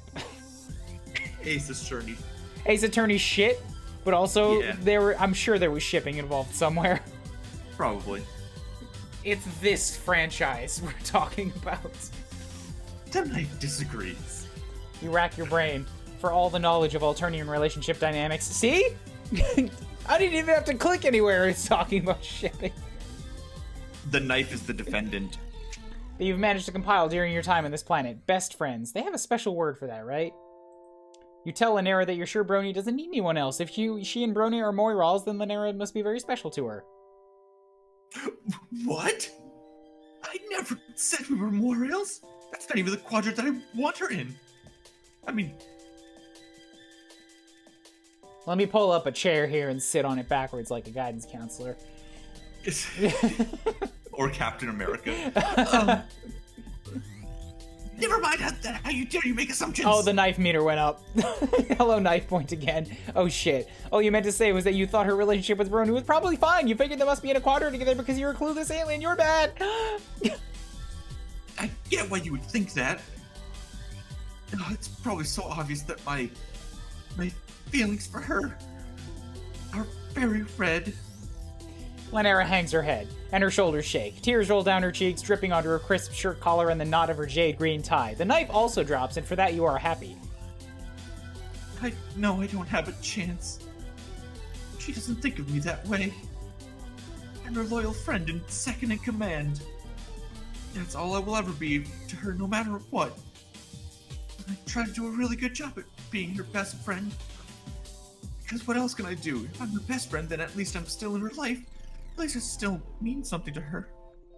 Maybe it's the fact that Lanera's knife has not come close to any of your major arteries for a hot minute, or maybe it's the tears. Either way, you feel your sympathy encroaching on the monopoly that abject terror had previously maintained in your brain's economy. You've acted as a verbal sounding board or a sympathetic ear for some other troll friends while they've dealt with crises of various kinds. Slipping into the role of therapist for someone who's holding you hostage at knife point is a new one, but unfortunately it's not that much of a stretch. It seems like young trolls in Alternia have to deal with these heavy life issues by themselves, feeling so alone that they're willing to turn out to an alien stranger to help them work things out. Ooh. And again, maybe life is just that grim and isolating for human teenagers too, and you never noticed it before. Maybe everyone's too mired in their own shit to look up and realize that the moo beast fecal matter is waist high for everyone around them too. You clear your throat and speak with as much consoling gentleness as you can muster while your head still throbs from where Lynera knocked you out. It seems like trying to be Brony's best friend isn't making Lynera very happy. Of course it isn't making me happy. I can't keep her from having other friends no matter how hard I try. And she's amazing, so of course everyone wants to be her friend. I mean, clearly not the popular one named L-Word, but... Including you, oh my god. Yeah, that went up to 3. I feel like the game is listening to me. Shut up. You barely even had a chance to miss that knife before it's waving around again. Yikes, your friendship with Brony is nothing like her friendship with her relationship with Lynera. You don't count as any kind of competition, ha ha ha. Such quality writing. Yeah. This whole franchise, the Homestuck and Hiveswap and all of it, it's not everybody's favorite writing, but there is an undeniable level of quality to it. Brony Go ahead. There's a style to it that's very unique. That's a good way to put it. Brony is one of many friends to you, and while you cherish her and support her endeavors, you appreciate the joy and fulfillment that can come from having many different friends instead of depending on a single person to meet all of your emotional needs. Sounds fake. Why would I ever want any friends besides Bronya? Oh, so somebody that you can talk about Bronya to that is not Bronya. Doesn't that sound nice from time to time? She's my whole world. It's a 4. Okay, but it seems like it's painful for Lynera to be relying on Brony to be her whole world when Brony isn't doing the same thing in return. Has Lynera ever talked to Brony about any of this? No. It's better than full books I've read. Smeargle, you've been here for 10 minutes. I would like you to put this game on your wish list if this is a thing for you, because it goes on sale for dirt cheap regularly. Or if you just want something for free, I've got a series to tell you about. Let me tell you. Jesus. Sometimes it's hard to believe that this is like a franchise that exists. It is kind of buck wild when you think about it. Yeah. Thank God it does. And I'm so happy that it does, because I've said as many occasions as I can think to. I've got a real big respect and appreciation and admiration for things that manage to actually be unique. In a there's not really any way I could really describe this in terms of other things. This is one of them. Oh yeah, Little Nightmares is free on Steam right now. Anyways, Never. Terrified to tell her how I feel. Being her best friend feels awful. But losing her would be so much worse. I can't take that risk. But if Lynera never talks to Brony about her feelings, she'll always be unhappy because she wants more. Even if she thinks it's unlikely that Brony feels the same way, maybe open communication with her friend can help Lynera process her feelings and move on. Please take the knife away from my neck. You know that Lynera has a big heart, her blood pusher, and many fine qualities that she doesn't deserve to be stuck in this unhappy, unrequited relationship purgatory forever. Also, don't worry, you won't be there forever anyways. I know the future, and you kind of get, dead. that was a bad ending, technically, but, you know. Wow. I mean, the good ending was hidden behind how many layers of indecipherable bullshit? We didn't skip out on stuff. Yeah, I don't even know what the fuck we did wrong. Wow. You really think I have fine qualities? You try very hard not to think about the glint of that knife. Sure, Lynera has positive qualities. She seems loyal, well-organized, and studious and caring. Some troll out there is going to want the same kind of closeness from her that Lynera is looking for, and she owes it to herself to take actions that could lead to happiness instead of her being stuck in a sad situation forever. I don't know. Maybe you're right or maybe you're wrong. But I don't want to move on. Even if I know I should. I just want to be with Bronya forever. Lynera crumples to the ground, dropping the knife and sobbing into her hands. It's still at a knife meter of 2, though, so, like, she can pick it up real quick. It's hard to watch someone in this much distress and not want to help them, but on the other hand, her misery has distracted her, and this might be her only chance to try and escape.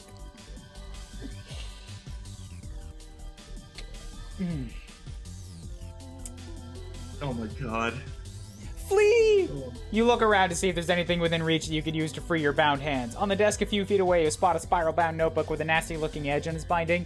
You scoot your chair over, doing your best not to make any noise, but Lynera's too busy wailing and noticed regardless. You get a hold of the notebook and saw through the rope on your wrists. It was so hard to watch her and Elward together. Elward doesn't deserve her. She was so mean. Elward deserves whatever she wants, alright? We can't be friends. I know she's a cerulean, but I swear if she shows her face in the caverns again, I will go straight for her primary spurt artery. It's a good reminder that Lynera is dangerous. You saw faster and success. Your hands are now untied. Lynera's back is turned to you while she gets up from the floor, and you take a quick look at the notebook in your hands. It seems to be very carefully annotated and organized scrapbook diary chronicling Lynera's friendship with Bronya. On the other hand, it's a bit creepy in the context of how you're still being held hostage by the person who made this, but on the other hand, it does pull at your heartstrings. But you keep a firm grip on those heartstrings because you've still got to get out of here. When Lynera turns back to face you, you leap from your chair, brandishing the scrapbook in front of you like a shield. If she comes any closer with that knife, you can destroy the scrapbook in an instant with your acidic spit. That's right, your alien anatomy has destructive powers that can vaporize Lynera's precious Bronya memories in seconds. No! You can't! What are you doing? How dare you touch that book? 4 knives. For a terrifying second, you think she might lunge at you, but then Lynera steps to the side, giving you a straight shot to the cave exit. As you scuttle your way towards freedom, you remember your phone. Lynera took it from you when she knocked you out, and you don't know how you could possibly get another one. No way! I'm not giving you anything you might use to contact Bronya. I won't have you messaging her behind my back and trying to replace me as her best friend. Seems like nothing you said when you were tied had any impact on her at all. Maybe forcing people in Knifebot to be your therapist doesn't result in quality therapy. You still feel bad for her, but it's time to break out the big guns. If Lynera doesn't return your phone, you will find another way to reach Bronya, and you'll tell her everything. Not only the lowdown on Lynera's stalking and kidnapping tendencies, but also the truth about how Lynera feels about her. Lynera gapes at you, her eyes filled with tears, but she hands over your phone. I can't believe how cold you are. I'd like to point out that the knife is down, but the knifeometer is at 5. She's pissed, but yeah. I thought that maybe we were bonding. That maybe I could start to trust someone other than Bronya. Because you weren't saying that. But you didn't mean a single word of all those things you said. Lynera's face twists and contorts between rage and grief. When you make the phone's scrapbook trade, she drops the knife in her other hand, clutches the scrapbook to her chest like it's one of the regulars in the J-Blood nursery. You don't feel guilty for doing what you had to do to escape, but you can't help but wish you had been able to actually help her. It's clear to me now. Bronya is the only friend I will ever have.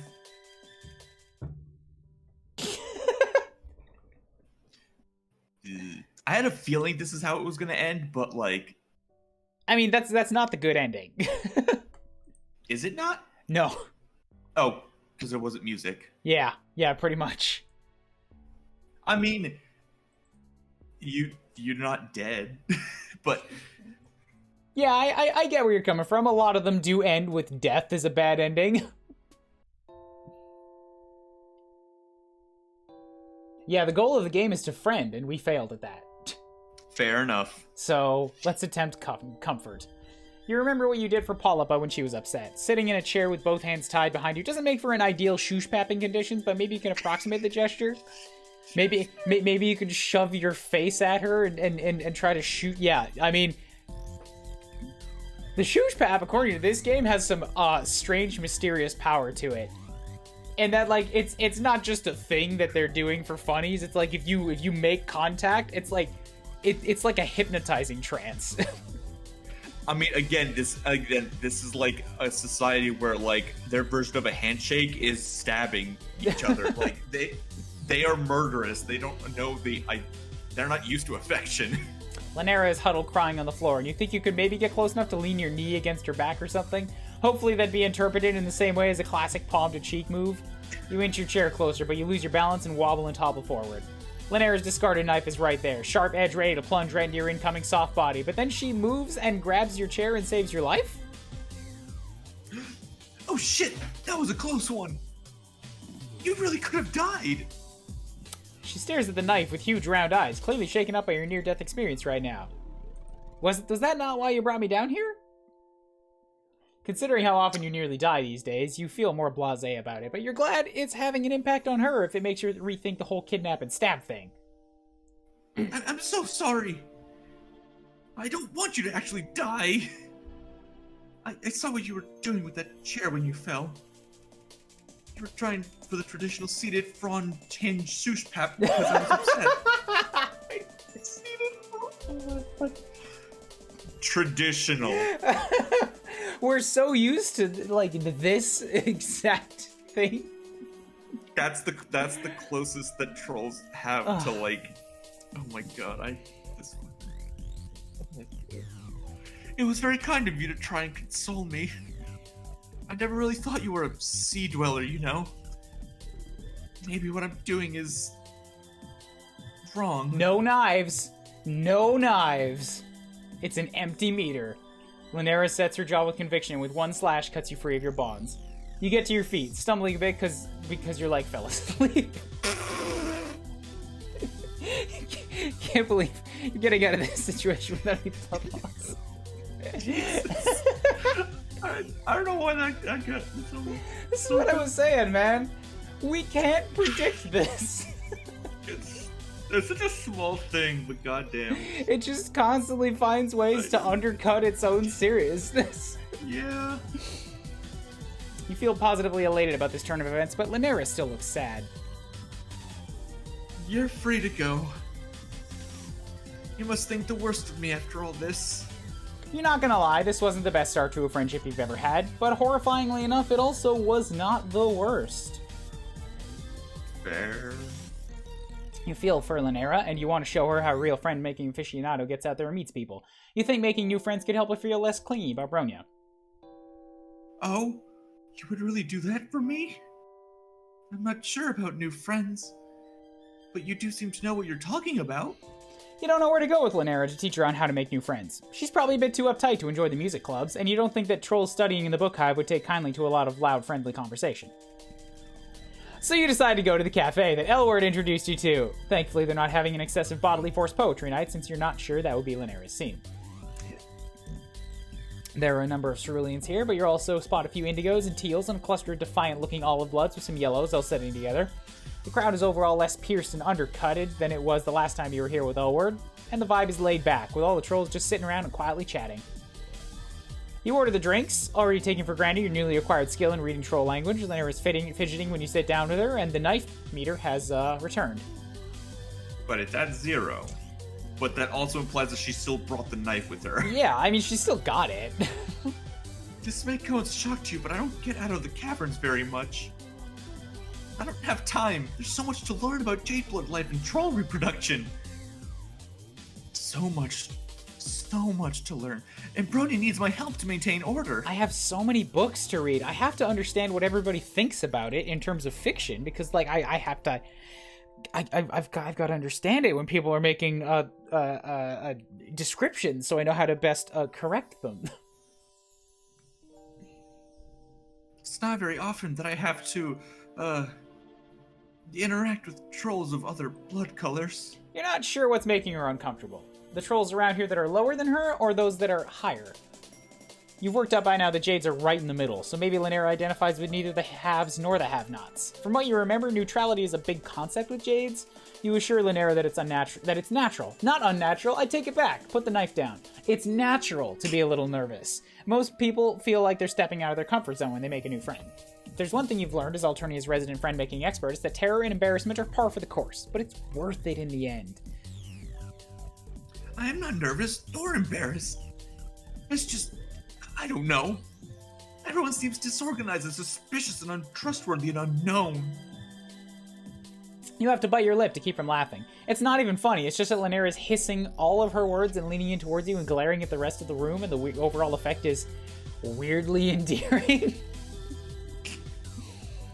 Like someone put a 1950s school uniform on a feral cat. Oh my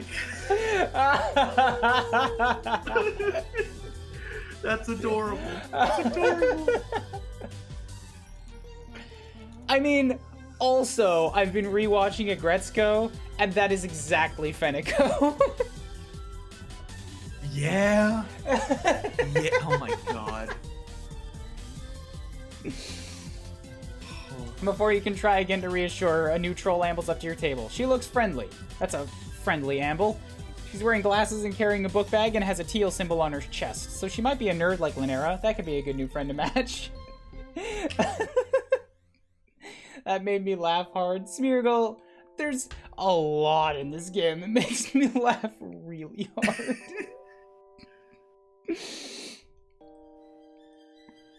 New friend.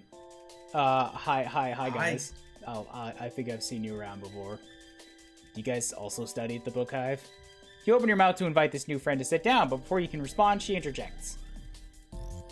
That's not any of your business, is it? Lanera, knife.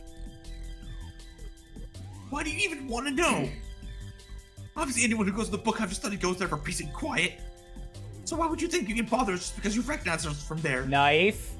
Okay, geez. My bad, never mind. See you around, never.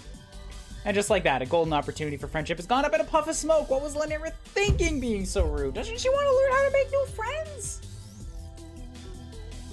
I changed my mind, okay? There's no way I could be friends with any of the people here. I don't know them. Not like I know you. Okay, so you just need to kidnap them and throw them into your basement for a while? Is that what you're saying? Do you know us? Because that actually kind of did work for another person that we talked to a long while ago, but then again, I don't know if that really worked in so much as it's just kind of she was into. All right, let's focus on the moment here. Yeah. You're surprised to hear that Lanera feels so positive about you when she was so ready to stab you an hour ago. She takes your hand in both of hers, squeezing your fingers tight. I know we didn't get off to a great start. And that's my fault, but I can make it up to you. We're friends now, and we'll be friends forever. And I will call anyone who ever even thinks about trying to fuck with you. This is not quite the lesson you'd hope to teach her about making friends.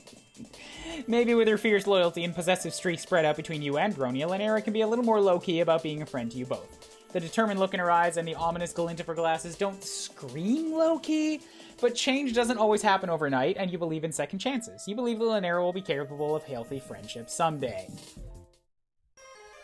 Oh my fucking god.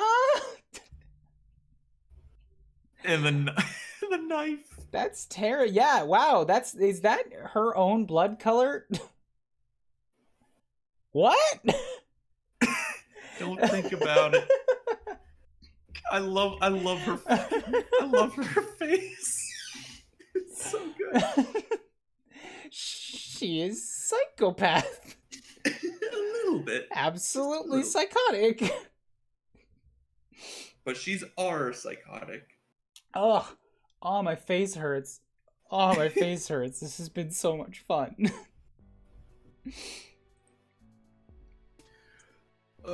Mr. Robot, befriend Malik? Who's that? That sounds familiar. Oh, that's probably going to be the other person. Oh, right. Right next to Lysera, right? Yeah, this guy. Yes.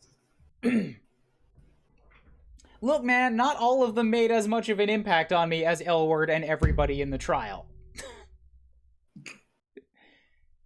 It's really all... I mean, the clowns all stand out because they're fucking clowns. Everything in that area was on high alert. But also, yeah, the blues that weren't L-word... Actually, you know what? It really was just the blues who weren't L-word and the spider lady. Yeah. Not everybody in that game got as much of a spotlight. Let's just put it that way. Look at Volume 12 with the Gremlin girl. You see, I remember her because she was part of the trial, but I don't want to remember her. It was kind of fun. I really like Whenever for some reason. She is weirdly, like, appealing. I think it helps that all of her art is really, really cute. She's got that really good, like, sort of nerdy glasses look going on, but also murderous psychopath, just in the attitude. 50s schoolgirl feral cat. Yeah, there you go. Oh boy. Oof. This went longer than normal, 3.5 hours plus. Thank you for sticking it out for one more session there.